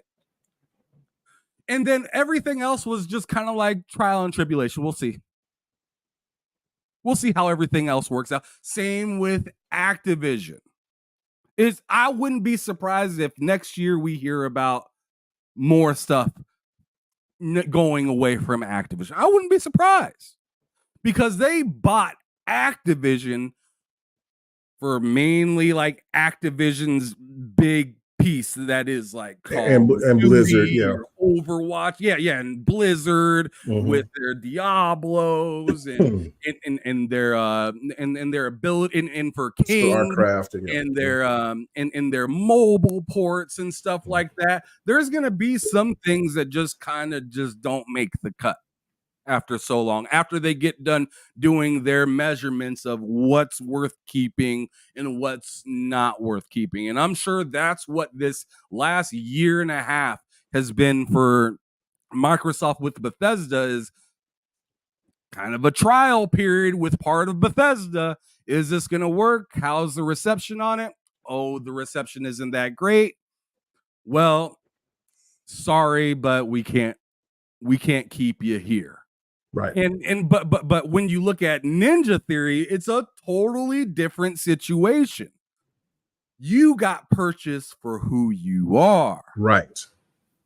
You got purchased because you did a great job with Hellblade and you have history of doing other things as well. But we really like what you just did with Hellblade. Right. That was phenomenal. And we want you guys to capitalize with that. And we'll see what else we can work on afterwards. A lot of people make a note about, oh man, it took so long for them to get this game out. It didn't. What's kind of interesting is, like, you know, and I feel like we talked about this last Friday as well, is, you know, they had that whole period of where they couldn't even do any mocap. Right. Because of COVID. Yeah. And whatnot. And then on top of it, you just got a ton of new equipment. You got a ton of new equipment that you're able to make this game look this damn good. You're using a whole new engine in Unreal Engine 5, and you're one of the first games to come out and not have bugs on Unreal Engine 5. Bro, incredible. So it's just like, this team is clearly cared about over at Microsoft. I'm not worried like all this Kind of Funny or IGN or GameSpot or Forbes or Washington Post or whatever the fuck. All these people saying, oh, I'm really worried about the studio. Y'all are lying. They are. You know you're not worried about the studio. You know the studio is just fine. They got purchased on their own. They already got approved for another game. We're still talking about this when we know they got approved for another game. Yeah. It's bogus. It's absolutely bogus. But let me go on ahead and finish this article, because I might as well. Okay. All right. Because I asked you what you took away from it, and you spoke about what you took away from it. But let him tell you what you're supposed to take away from it. All right. Okay. So he says, so the takeaway here is that there do not seem to be all that many total players for Hellblade 2 at launch here. However, we simply don't know at this point what Xbox considers a metric for success, especially with something like AA Game Pass games. But everyone is understandably on edge after the shutdown of Hi-Fi Rush's studio, a hugely acclaimed game that Microsoft widely bragged about it as a success at the time. Time out real quick. Time out. This is a fucking flagrant foul that is happening in this article. Because if you scroll up and read the headline of it, it says Hellblade 2 as the 23rd most played game. There is zero praise here for any of this. None. This is a slander piece, if I've ever read one. Like you're not telling people, hey, this is why it's 23rd, and that's pretty good. Because 23rd isn't. I mean, if you think about the category of Xbox played games as a whole, less than a week after its launch, this is pretty good. Well, I was for going a single player game. Yeah, I was going to read. I was going to let you know where it's placed at, and what's and I told you what was in front of it, but now what's behind it. But go ahead, continue. Because I just that's all I had to say. Okay, man, I just think this is bogus. It is bogus. I mean, keep reading that bullshit if you want to. That shit is it's nothing but hyperbolic bullshit. That's all it is. And listen, this what's funny to me, right? Because now all of these PlayStation dudes is like I said earlier, it's tracking behind Hi-Fi as far as peak players on count on Steam. Yeah, okay, that's fine, but you forgot about Game Pass. Do you know those numbers and where it's tracked? Well, I can tell you right here, where it's, as we could thank Big Bad Mo to sit there and let us know that it's in the top. Okay, there's a top 15 of the most popular games on Game Pass. That's playing and get Game Pass. And it's number 7 behind all multiplayer games, except for Fallout 4, which Fallout 4 has turned into, that's the only game. Everything else from Rainbow Six Siege, Minecraft, Forza Horizon 5, Fallout 76, Madden, NBA 2K, and right behind NBA 2K24 on Game Pass is Hellblade 2. And what's in front and what's behind it? Sea of Thieves, the game that's on PlayStation that's outselling on pre-orders, even the UL exclusives. Get it right. A game, the show 24, another multiplayer game, a baseball game. It's outdoing Halo Infinite, Jedi Survivor, Gang Beasts. I'm pressing the wrong button. Gang Beasts, UNFC 4, Diablo 4. Death by tearing up the streets right now, bro. And Diablo 4 is tearing up the streets. And then, like he said, and Dead by Daylight, you know how big that game is online. And Farmer Simulator 22. Which is nut. Those are the games behind Hellblade 2. So you can make all this stuff about saying all this bullshit about Steam numbers, which is fine if that's what you want to live by, but but we don't see you coming in here talking about, man, hey, y'all want to talk about what's going on with Helldivers 2 and those numbers that dropped like a tank? I mean, like a rock? Come on, man. Y'all don't. So what you're trying to say is trying to present this as though, oh, Xbox is going to shut down the studio because this game is not getting the eyes or the attention. And what you don't know is the numbers that this game is producing on Game Pass. And it's 7th best out of the top 15. Come on now. Listen, I'm glad that you showed that to us, Mo, because you know what I'm saying? I don't even look. I don't even track like that because it don't matter to me. But I'll definitely be looking at it more often. You know what I'm saying? So that just tells you right there that there's eyes on the game. There's people playing it. So And if you got that many people and what, we're close to with 35 million subscribers. If they got 1 million, if they got 1 million people playing the game, right? That's more than what they got when it was on PlayStation exclusive, when Hellblade 1 first came out, which is sold under 500,000 copies. Come on now, we got to stop doing this. We got to stop doing this. We got to stop doing this shit. I'll continue to read on because it gets even more fun. It gets more fun. So then Paul continues to say, he says, according to reports, Ninja Theory's next game is already green lit, and they are at no danger of being shuttered like other studios. That's not official and was not claimed after these launch numbers, but it would be very unwise for Microsoft to cut and run from a talented studio if Hellblade 2 underperforms by internal metrics, as it was unwise to do so with Tango Gameworks, in parentheses. It continues to say the original Hellblade sold the original Hellblade sold 1 million copies over the first year and ended up with 6 million players in 4 years. But now in the Game Pass era, sales are fractional, and it's about total players or hours played, and only Microsoft has full access to that data. Given everything, however, even with close to identical reviews, Xbox exclusivity, and a sequel arriving 7 years later seems to have limited Hellblade 2's reach. A great many people are certainly enjoying it, but it seems far fewer Well, hold than on, the hold on. audience of the first game based on what we're seeing here.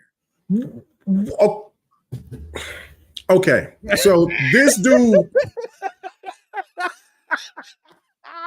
All right. So, okay, all right. Again, it's like I said, you ain't got to believe me. Go look up the Hellblade numbers when it was exclusive to PlayStation. It was the game didn't hit a million until it went to Xbox and PC. And then I think a couple of years after it hit, I think over over 2 million sold. But when it was exclusive on PlayStation, less than 500,000 copies sold. What are y'all talking about? And I'm looking at and this one dude keeps coming out here and saying,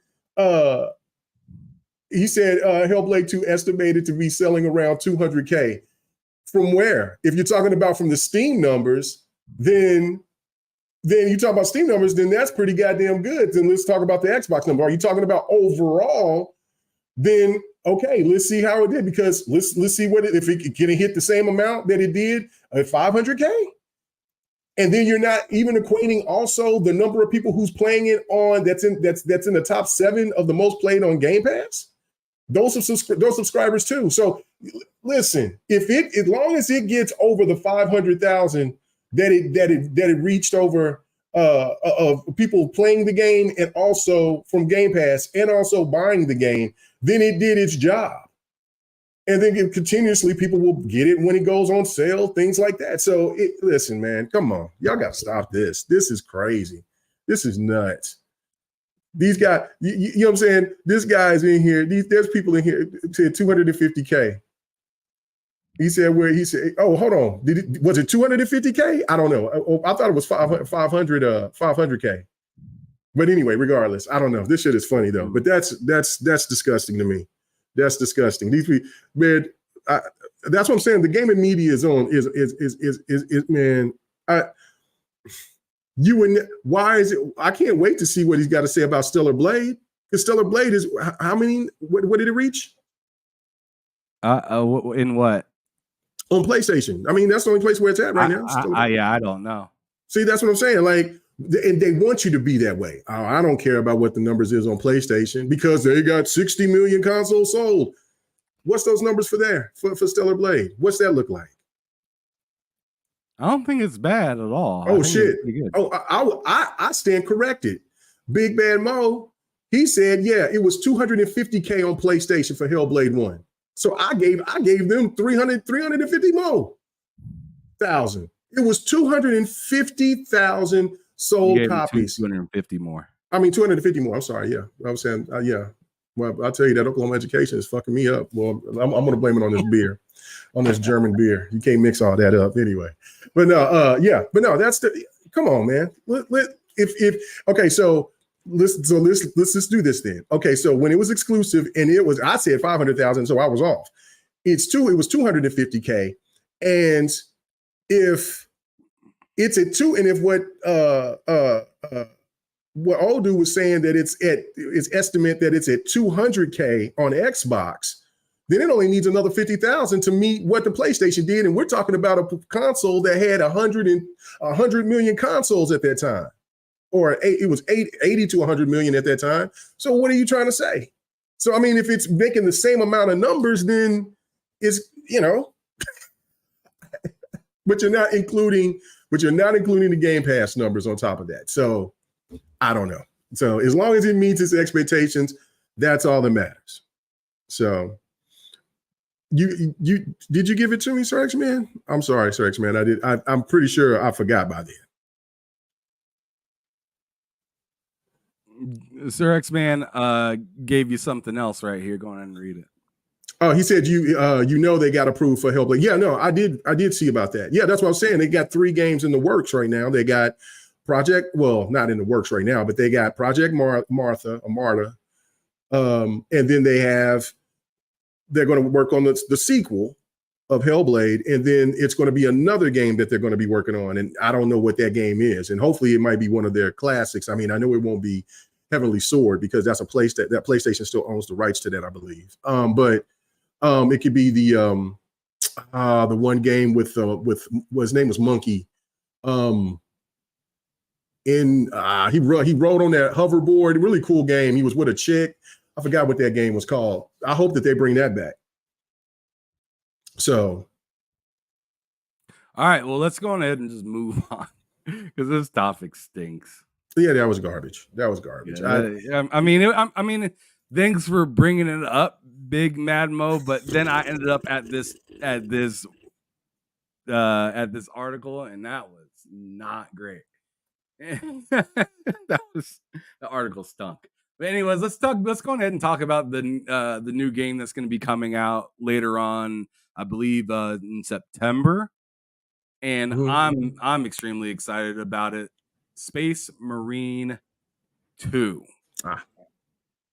So they have this new gameplay trailer that came out, and I'm wondering where your interest levels are on it, and do you think they're gonna improve enough on this game for it to be good from the first one? Well, I haven't played a lot of this franchise. I've played the other game. I went ahead and bought it. I liked it, but I ain't put a lot of time in it yet. But I got was it 40? There's so many of these damn games. It was it was a single player. It wasn't a multiplayer. So and I liked that. I thought that was pretty cool. So I when I first seen it, I got really excited about it, and then I watched some more like early gameplay of it, and I'm hyped for it. I mean, I'm saying it's a game that I'll definitely play for sure. It's just that the hype level that I have for, let's say, Black Myth or for college football is a lot more NFL. Yeah.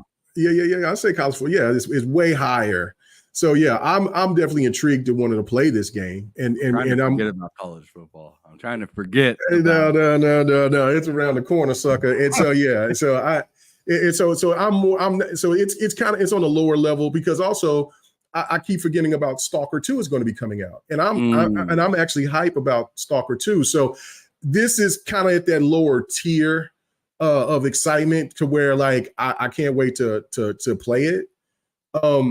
Will this be a day one buy for me? Probably. They'll see what my money is and see what games is coming out around that time, because NBA 2K kind of comes out around that time and stuff like that. So this might be a game that I pick up maybe around the holidays and things of that nature. But yeah, no, I am interested in wanting to play it because I like co-op games.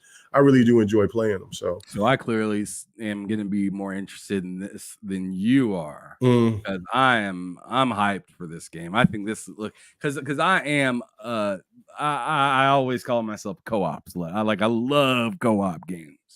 Like you cannot like I would rather play co-op games over single player games almost any day. Like but for this game in particular, it just looks very shiny and compared to the last one. Oh yeah, no doubt. Like it looks wild. Like I have the original one on my 360. I wish it was backwards compatible. That'd be dope. It should be. I don't see why it isn't, but it totally should be. But this game looks phenomenal. It looks like something that's gonna hold me over until Gears of War comes out. That's kind of the way I look at Space Marine. Is like kind of like a Gears of War with a less intriguing story. It's just kind of how I look at it. The first one, like the first one has some pretty dope functions. Like I definitely like how they implement more on this game than they do with Gears of melee weapons. Like they really like encourage you to use the melee weapons a lot more and have them be more of a finisher Like they have different types of finishers in compared to just having the chainsaw gun, kind of. And I know you can every once in a while pick up a melee weapon in Gears, but it's not like Space Marine where they like kind of encourage you to use it much more. Yeah. As like a finishing move and stuff like that, sneaking up on people and yada yada yada. But I'm pretty stoked for this game. One thing I am starting to like kind of possibly realize or maybe put together is I really think Gears 5 is gonna look a lot better than this game. Got Gears 5 or Gears 6? Gears 6. Okay, yeah, Gears 6.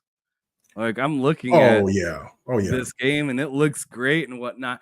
I don't think it's on par with what they showed the first time. I'm actually kind of interested in going to the original trailer for Space Marine because I don't remember it looking that dang good. Hey, what you playing? This way, Descendant. Sorry. Yeah, there you go. Turn that down. Yeah, I just wanted to show that. I'm sorry. No. You're good. So I'm gonna go to the original Space Marine 2 trailer. Like, because I think that was at like the Game Awards or something like that. Because I'm pretty sure that one looked way more wild. It did. It looked a lot better from that was the thing that I noticed when I seen the gameplay trailer from it the other day, and I'm like, it don't look as polished as it did. So that kind of tells me that they had to do some downgrading or whatever for whatever reason. So I don't know, but I'm confident. It's just that I'm not confident day one because, like I said, I don't know what games are going to be available at that time. That because if NBA 2K comes out at the same time that does, I'm getting NBA 2K. We know that Black Myth is going to be like 2 weeks away from that date. I'm copping that. I'm still going to be playing college football Madden. So so that's what I'm saying. And then if Stalker is around that same time, look at this. Yeah, that looks a little different, in my opinion. It does. I don't know. Maybe I'm tripping. I'm tripping. I just Dark saying he's buying it day one on Xbox. Go ahead. All right, Dark. Yeah. I'm probably gonna get this game day one because I'm gonna want to play it with a few folks. Probably. Oh yeah, I will play. I'll definitely play it with you guys. I just want to. I don't know. We'll just see what's all coming out because if Stalker 2 comes out around that same time, and I don't know, so. I don't know. I feel like this one looks better though. This trailer, like the fidelity of it, just looks better in my opinion. Because see, like way back then it says it's coming out in 2023 and what. Right? Yeah. No, that's what I'm saying. They look like they downgraded some things. I don't know, but go ahead and show your gameplay. All right. So, but this is the game right here. I wanted to. Yeah, that's not it. This is it right here. But this right here is what I'm kind of stoked about right here. You on that first Descent? Yeah, that's first Descent right here, man. Bro, real crispy. I am, you know what I'm saying? So y'all can have stellar yams for right now. I got my little stellar yam right here. You know what I'm saying? So yeah. I got my own yam. I got my own little yammy. Anyway, but yeah, no, the game is just fun. It's kind of plays like Outriders and a little bit of The Division. You know what I'm saying? But it looks just like it. Yeah, and it's really dope. It's not CGI. This is the game. These are the graphics in the game. So it's dope. I've been playing it all this weekend. So he does kind of look like Eve though a little bit. That's what I'm saying. Yeah, this character, because there's multiple characters. It's not just her. It's multiple characters, but she's a new character that they introduced in this final trial. So I was like, oh, let me try it out. And I was like, oh snap, okay, Eve, you got some competition. So oh man. Yeah. I mean, I don't know. Eve got competition, but look at that. Bro, hold on. Look at that. Let me get to this one part. Let me get to the multiplayer part. All right, so I don't know. She might be a little thicker than Eve. I don't know. She might. I don't know. You know what I'm saying? But there's a whole array of this. I like all the different characters, and she can control water. You know what I'm saying? So it's pretty cool. I got all the games. Say something, but I don't want to. What you gonna say? I ain't gonna say that on stream, bro. When this comes out, I'm copping. Like I'm thinking this is going to be a free to play, but this is whatever edition. So that's what I'm saying. It's coming out this summer, from what I understand, if not end of the year. So I'm copping this. So yeah, it's a really cool game, man. I wanted to try to get to part where you can, and it's seamless. You can go into certain places by yourself, or you can play you can play with up to 4 people. So yeah, and it's just it's a fun ass game. So what you said, this game is so sexualized. Share the link so I know how to avoid. Yeah, sure. I can't share that link, buddy. Yeah, see, they got different. Give me that link so I can make sure I'm not looking right. And they got different abilities and powers and stuff, like each character does. And it's, I think, 4 or 5 women, and like 4 to 5 guys that you could choose from. I was playing with this one guy that has fire, and I don't know, but yeah, no, I'm really excited for this game with the hood and the backpack and shit. Yeah. So is it one of these things? So I don't know. Have you got a chance to play this game, or is this your first time seeing this game? No, I told you I played it. That's right. Oh, that's right. You said the first trial. That's right. The first yeah, that's right. Well, this was delayed. They said it. I think Big Bad Mo said it was 48 hours. So I'm going to check and see if it's still there, still available. If not, I'll just have to wait until get back, so I can get back to my new Eve. Y'all can have this. This new Eve right here. I like this. Anyway, so it's a cool game though. It's real fun.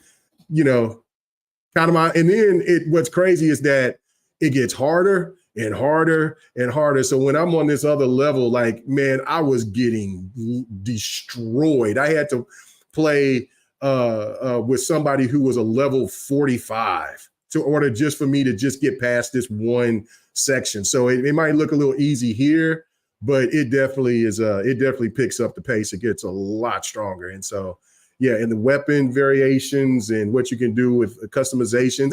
It's a pretty dope, detailed game, man. Like I said, it caught my interest and had me. So once I got done with Hellblade, I was like, man, I want to kind of play something else. And I seen that this was available, and I was like, all right, cool, let's go. So this game surprised me on the second showcase that Xbox had last year. Mm-hmm. They were talking about this game, and I was like, oh, that looks pretty slick and whatnot. And it definitely looks exactly like what they showed. Yeah. I'm pretty happy with it. But the last topic, there is a story on here too as well. Yeah. Okay. I mean, I'd sure hope so, but I'm kind of thinking it's gonna be like a story, kind of like no. The story. No, I don't think it's going to be. I don't think it's that bad. I don't. I think it's got some grounding to it. Now it's not groundbreaking or anything like that, but it might be. I don't know. I haven't played Stellar Blade, so but it does have a story, so it's not just thickness. But anyway, you think she's thicker than Eve, though? You think she's thicker than Eve? She might be just like fractional. It'd be. I don't know. If it was, I don't know. Your choice. I need to do more research. Okay, all right, yeah, do more research. I've done plenty of research. I've said, let's go. All right. So the last topic that we're going to end it here today is on Xbox having their showcase here in just a couple weeks. That's right. Let's go. And they made this post. When did they make this post? Just a few days ago, like 4 days ago. And they said GG to all who guessed it right. Which it wasn't very like nobody didn't know who it was, but they put the they took the redacted thing off. And showed Black Ops 6 and whatnot. We talked about Black Ops 6's new trailer just a little bit ago. But here's what I got to ask you is, like, a lot of people are running with the narrative that this showcase is going to be the PlayStation showcase as well. Yeah. What are kind of your thoughts on that whole idea?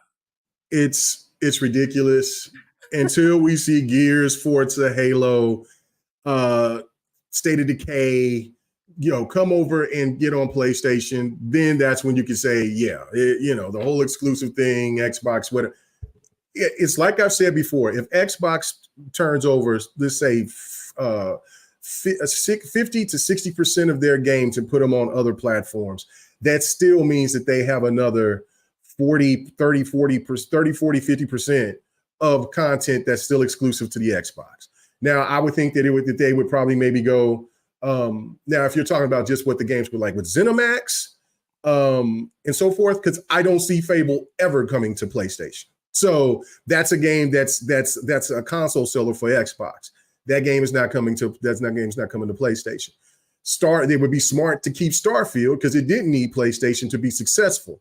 I hope that those rumors are not true. But whatever the deal that they made with ZeniMax, for ZeniMax to say, look, we want to be acquired by you guys, that could be the whole, that might be the whole slate. Who knows, right? That's ZeniMax. We already know Activision is Activision. We hope that that some of the new IPs that they make will stay exclusive for Xbox. But until I see Fable, Forza, Gears, Halo come over to PlayStation, we can't keep saying that this is all for PlayStation. Yeah, PlayStation's going to get Doom. And I had to ask the question. I'm like, I never seen a Doom game that was exclusive, and people told me it was Doom 3. But I'm thinking now it's because of the limitations, because of the hardware. I'm assuming because you couldn't play Doom 3 on PlayStation 2. But it is what it is. So that's the only Doom game that was exclusive. So therefore, I just never thought in my mind that Doom would be exclusive. Now we've had discussions and saying, well, if they made that decision, that would be wild. That would be dope for Xbox gamers, but it just doesn't seem like it would make sense. But for everything else, let's just have and enjoy the show. Like every time, there's always this doom and gloom before the show.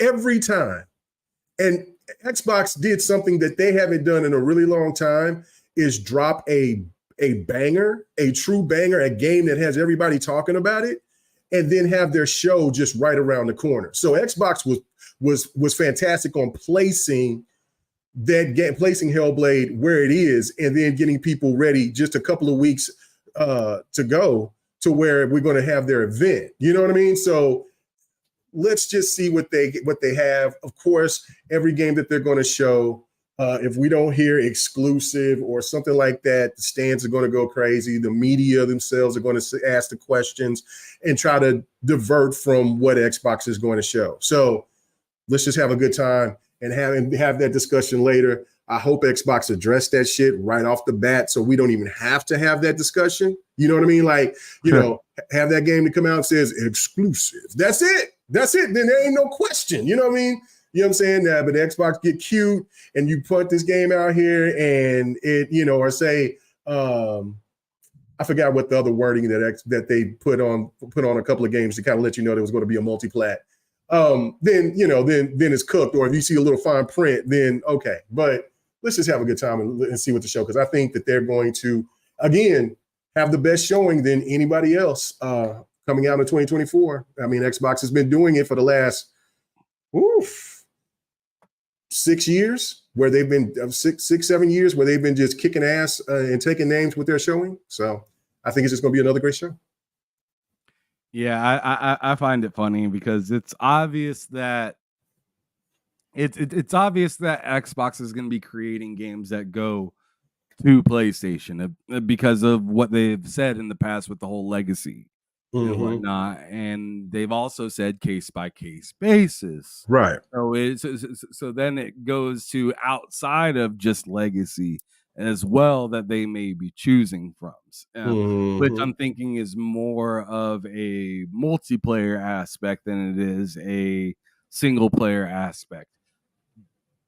I'm kind of with you on the whole idea of, until I start to see all of these other games, Starfield, Hellblade 2, and I mean, to be real, Hellblade 2, I'm surprised that didn't get announced for everything as well, just because of the legacy behind it being on PlayStation as well. In fact, first before it even got to Xbox.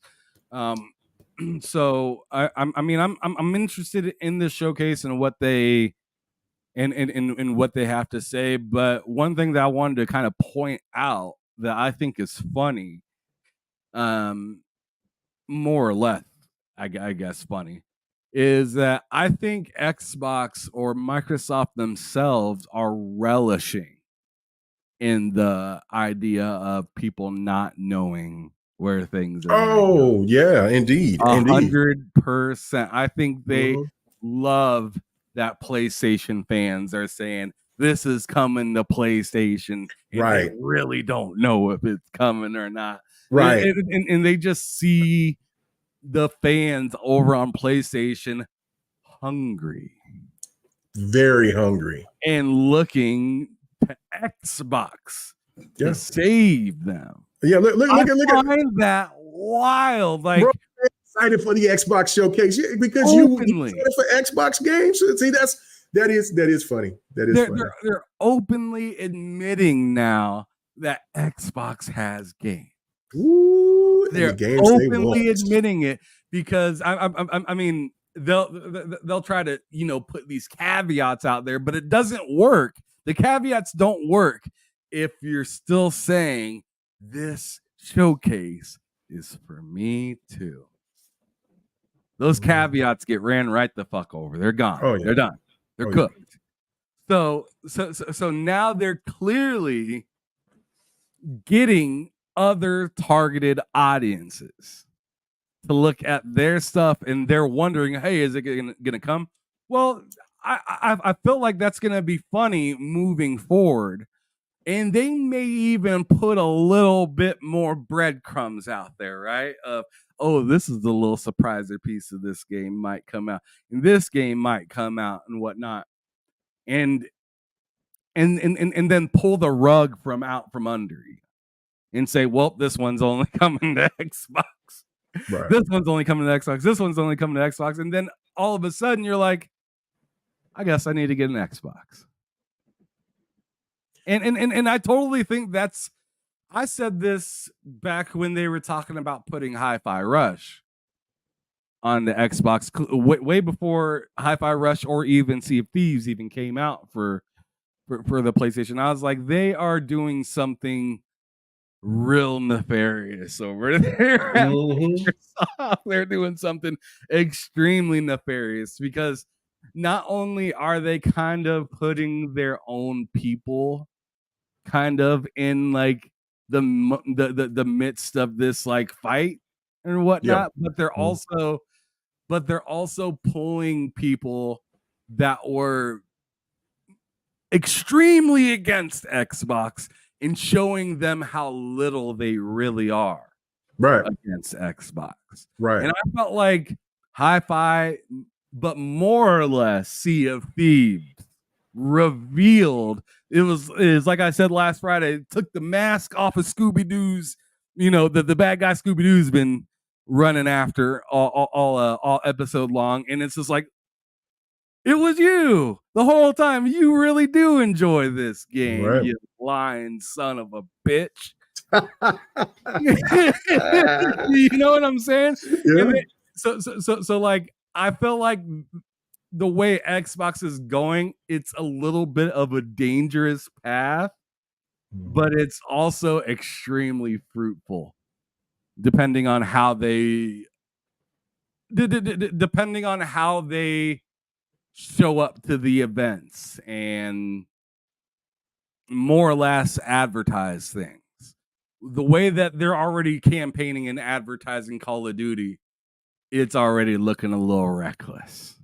Bro, nuts. I can only imagine what like Xbox is gonna look like in 2 years. And I'm thinking, like, you know, if Xbox announces and drops extremely interesting and dope new console that not only you could use at home but take with you and stuff like that, kind of like the Switch and stuff like that. Mm-hmm. And it does all this wow stuff and has all the graphics and all that other stuff that we're currently getting with our Series X's, but maybe even a step up, right? With like frame rate and stuff like that. This could be really something going on, because I've been trying to tell people, and we talked about it a little bit because Cozy was talking and saying, you know, how Xbox will never, you know, be able to outdo like PlayStation and consoles and stuff like that. Yeah, and in my opinion, I think that is false. I feel like everybody's saying that there is no way in hell, or absolutely no chance, that Xbox could ever sell more consoles again than a PlayStation, or sell more hardware. However, if you want to call Xbox still a console, or it's now a PC, whatever, hardware. Okay, let's just get to the nitty gritty of what it is. It's hardware. So I think that that's bullshit, because people have no problem flipping when it benefits them. Oh yeah, no, it's like I said Friday. In a second. There's no loyalty. No loyalty for the casual market. Look at some of the hardest gangsters getting pulled into jail. Do they flip? Absolutely. Some of those motherfuckers flip. No goddamn problem. Loyalty doesn't mean shit when it comes to consumer products. It is, what have you done for me lately? That's all that it is.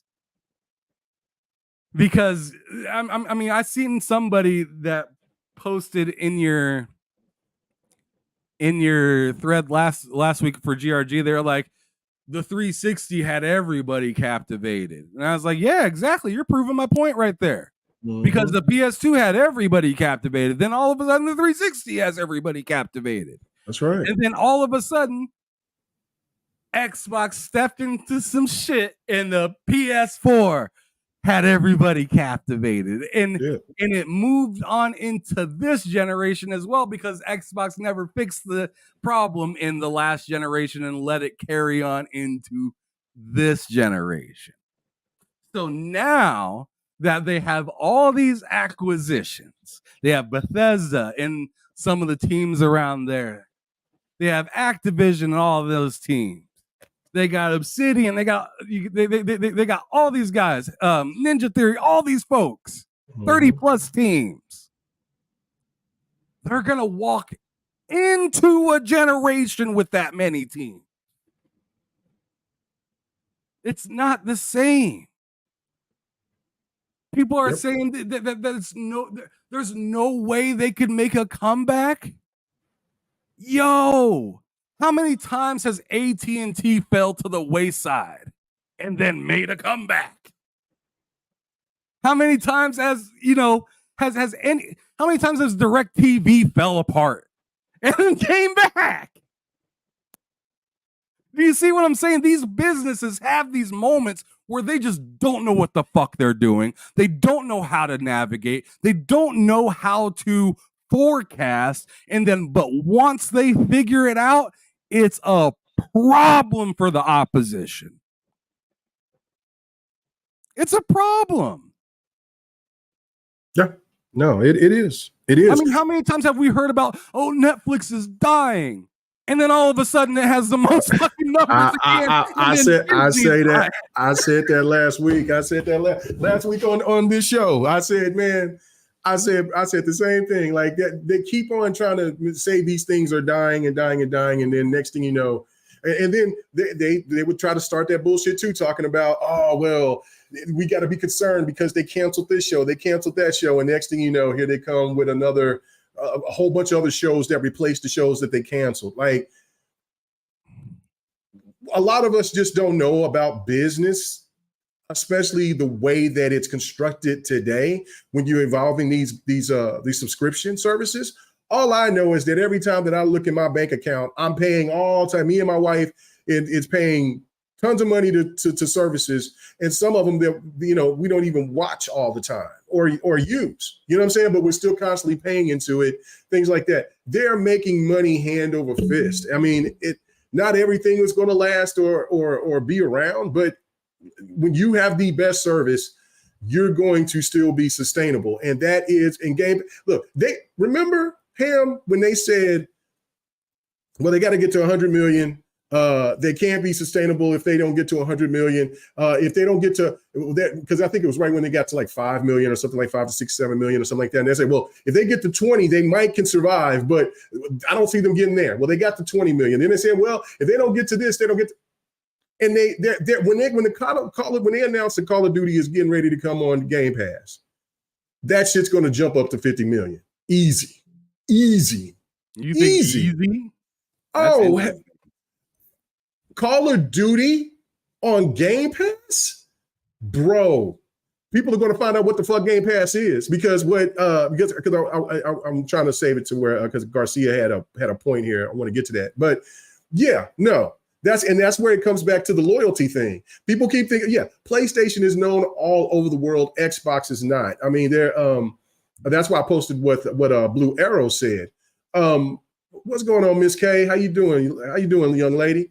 Hope you're having a great Memorial Day. But that's what Blue Arrow said. He's like, if Xbox wants to increase their console base, Xbox should actually do marketing outside of the US. And then he posted another thing saying, hell, there's people in other countries don't even know Xbox exists.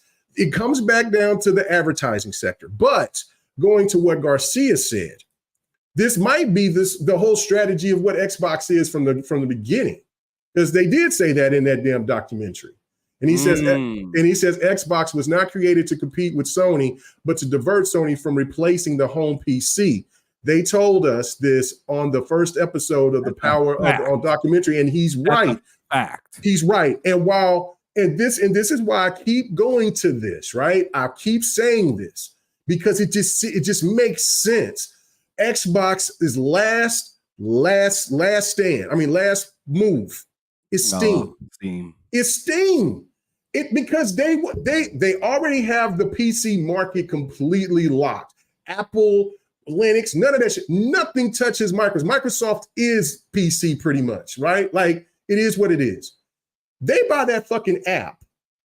It's a wrap. Sony has to play ball on all cases. And when the reality of it is that, yeah, you may run the console market, but the console market doesn't come close to the PC or mobile market, because we haven't even talked about Microsoft and what they're going to do now since they got mobile games to throw out.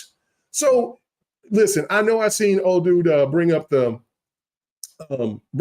rumor, because I seen it from Colt as well, saying that it was some kind of weird way that Colt posted it, that Gears collection is going to be coming to PlayStation or whatever.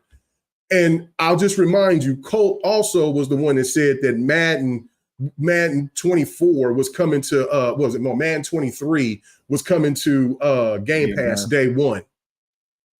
You know what I mean? So we can't keep saying, well, Colt can't be right all the time. Now, if this happened, then I'm going to be looking real suspect, like what the fuck is going on? But will it come into this situation of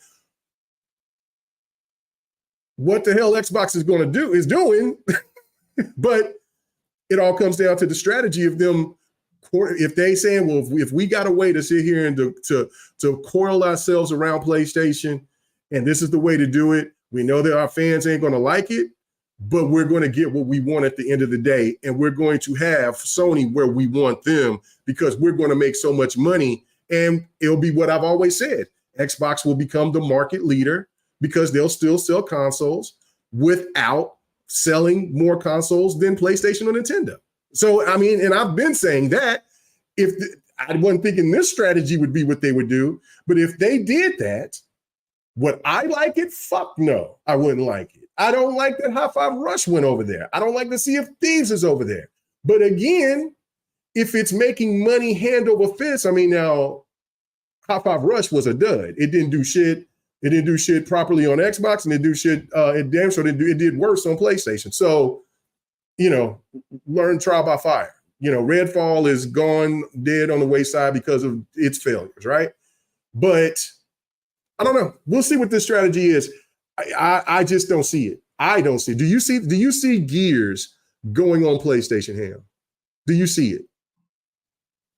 Do I see what? Do you see Gears going to PlayStation? Oh man. I don't see it. I just don't see it. No. I'm gonna say no. I just don't see it. I don't see it. I'd have to see. I just don't. Like if Halo went over there, then I'd maybe be like, all right, maybe. Oh no, if Halo went over there, then all bets are off. Yeah, the whole Latitude no red line shit, it was real, and Xbox has succumbed to the throat needle. You know what I mean? Like, well, fuck. You know what I'm saying? Like, and then what's that say about the Xbox gamer? Like, you did not support it that much to where you let them do this? Or is it the money hats? Is it what, when you bring your Mount Rushmore title to there and you don't get nothing back in return, which we get back to this point too. We always that this is what the media and also these content creators come out and they say this bullshit too. Well, Xbox is just going to give this away. Xbox is just going to give that away, and then come to find out Xbox got way more than what you thought and expected. If Gears would come over to PlayStation, you best motherfucking believe something's coming back from PlayStation to Xbox. There is no way Xbox is just going to do that. See, they put PlayStation in so high of a category and place, and they just forget about all the failures and everything that PlayStation is doing. PlayStation is saying themselves in their having meetings saying going beyond. So that means that they're finna start sending shit out everywhere. They've already been doing it. Now they're finna do it at a higher rate, and we're going to see more noticeable titles go to different places. So let's not get that twisted. But the fact of it is that if Colt was anywhere, and like I said, it was kind of cryptic. So I'm not saying that Colt said that was happening, but we hear all these type of rumors every time around this time of year when it comes to Xbox. We want to be giving something away, or they're doing something crazy or wild or whatever. Until I see it, I don't believe it. That's just how I'm going to put it. I'm not going to believe it until I see it. Rumors be damned. All right. Well, I mean, that's all I got for today. That's all I got too. That's just crazy to me. Jazz hasn't been wrong either. I mean, Jazz was over here saying that there was all these other games that were supposed to be coming over, and it was only 4. Like, you guys, you know what I'm saying? Like, and he's always also posting the point, and I said this on GRG, where he's saying they're taking me out of they're taking this out of context. I didn't say that like that. You know what I mean? So stop it. Nick has been wrong as well too. So I mean, tell me somebody who's batting 1,000 that is right at all points. You know what I'm saying? What if it's a Gears mobile game? Then what the fuck y'all gonna say? Come on, man. Until I see it, then I'll believe it. You know what I'm saying? We're racist. I think it's easy to come out and say something as like maybe a gaming journalist when you know that a lot of people will say or react to your post. Right. So like whether they 100% believe it themselves or they don't even say something fully and somebody just takes it out of context, people are reading into that and wanting to see that. So that's what they're gonna project. Right. That's just what it is, right? Like, I mean, it's you know what I'm saying? It's and let me post this what Garcia said. He says, I think Microsoft decided to be all in on gaming when they realized that gaming is bigger than music, TV, sports, and that's when they started to pick up studios and made Game Pass. Well, I know that, but there is a thing of where you have anywhere from 60 to 90 million loyal Xbox buyers, right? And if they made the strategy, right? Let's just say that they're you know, the latitude thing is what they're going to do. Like everything is going to be on everything. They just fuck it. Then, okay, you'll still have what, about 30 to 40, because when you look at it, you'll have about 30 to 50 million Xbox gamers that will still continue to buy Xbox. But then at that point, and the money that Xbox will make will be substantial. You know what I'm saying? Like it would be crazy, right? But then it gets into a point to where if you come out with a new title and that new title, let's just say Fable, right? Fable comes out, then what's the point of throwing an ad of saying that game is going to come into Xbox when that game is going to be on PlayStation too? Like that's to me is where it's like, why would you still continue to keep making consoles and keep telling us that you're going to continue to make consoles if you don't have anything of value to keep people to keep coming to that console? You can make that console, because I mean, if that's the case, then why don't you just then make this hybrid and that's it, and then make this move and then say you're done making consoles, right? Like that's why it's just logically to me, it just don't make sense to put everything out there. Like I said, if you're going to put 40, 50, 60% of the games that you own out everywhere, and as long as you got that 40%, hell, you can even do 70%. You still have 30% of games that's exclusive to that box that you want to sell to people. And to me, it just doesn't seem that if you put Halo, Gears, and Forza, and Fable, and everything else on PlayStation, Nintendo, so forth. I mean, yeah, you make the money, but you kill the brand. You know what I'm saying? That's how I look at that. I mean, you ain't going to kill. You won't kill the brand. The brand will be fine.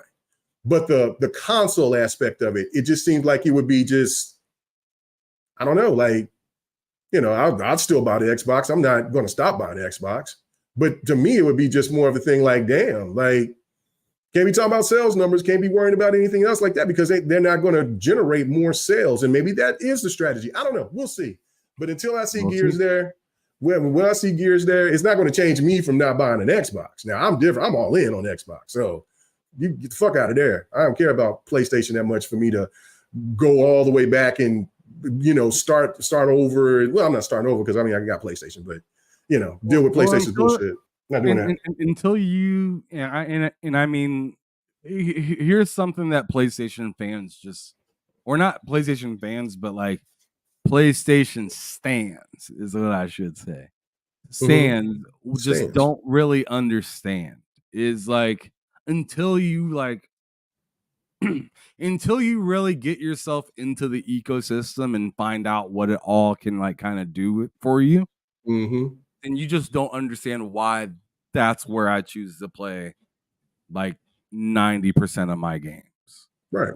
It's just because like yo, being able to throw on my Steam Deck and without any internet connection play Hellblade 2.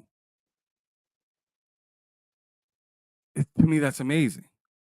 And pick up exactly where I left off. And then go to my PC, and then go to my Series X, and then go to my Series S, and just keep going.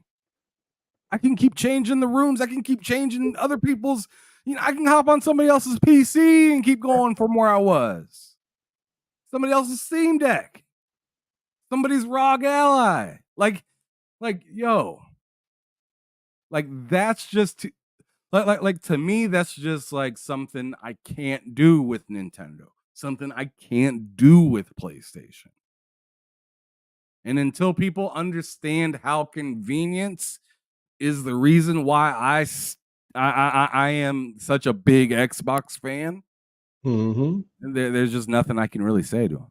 Right. Like I'm just saying, I'm not leaving that ecosystem to go back to PlayStation's ecosystem full turn. I can be at PlayStation's ecosystem, going in, playing, doing everything, you know. I mean, I got a PlayStation. That's not the point here. I mean, it's the thing for me. It's just the everything that you just said and laid out is why I'm an Xbox guy till the end. You know what I'm saying? So that's and again, when we hear all these rumors and people making all these speculations, like it's crazy to me. Like, see, these people are talking as though we know what Sadia's vision really is, and we don't. We don't. We don't know what's going on. You're going off of assumption of people that has been wrong 9 times out of 10. When they land on something, and that's cool. They beat on their chest or whatever. Like, you know what I'm saying? I would listen to a lot more of what Hip Hop Gamer would say more than some of these other people. Because at least his shit comes out and it comes out to be legit. You know what I'm saying? But people don't pay Hip Hop Gamer enough attention. So to me, it's more this thing of like, look, if Xbox would go all in for this whole Latitude thing, then damn sure believe then they see something that's coming to where PlayStation and Nintendo is going to do the same thing. Then Nintendo is maybe not putting shit on other consoles, but I do believe that rumor about what Hip Hop Gamer brought up, it was saying that their game that they're going to put Nintendo games on PC. I see it. I see it. So we just got to. Yeah. Nintendo's finding out that they're not going to pull those people away. Right.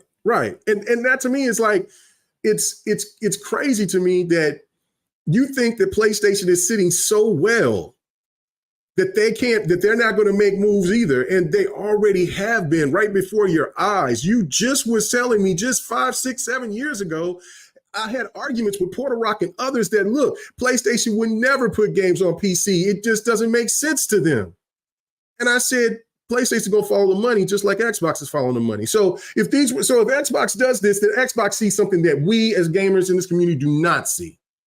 Not saying that I will like it, but it damn sure ain't gonna deter me from playing games. I'm just gonna be like, what the fuck? I don't know. This is wild. It's Bizarro World. It's already been Bizarro World. So I'm just gonna sit back and just watch the ride. We'll see what happens. If there's Gears announce it, I'll definitely have something to say about it. But you know what I'm saying? But it ain't going to, you know what I'm saying? I can cuss and fuss and bitch and moan all I want to, but you know what I'm going to do? Right after I get done bitching and moaning, I'm going to turn this bitch right on right here. Bloop, bloop. Get to gaming. It's all that. I mean, look, it is what it is. I ain't going, at that point, I'll just be like, well, shit. You know what I'm saying? I don't know. We just got to deal with whatever we deal with, but I just don't see it, like I said before. So and then the last two things I'm gonna read is Garcia put here. Xbox's ecosystem is amazing. It's why I love Xbox since 2001. Facts. Same exact thing for me, brother. And then MJ Dark letting everybody know the facts. Nintendo is the real console leader. And he is doing good, and it is. And it's about to surpass the PlayStation 2.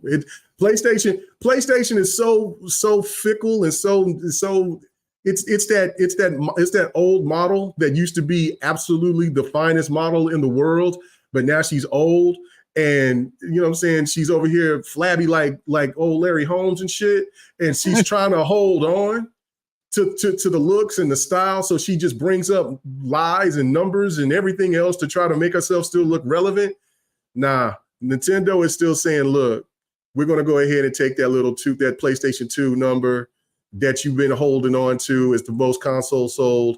You can go ahead and add another 6 million to it. That shit is all fluff.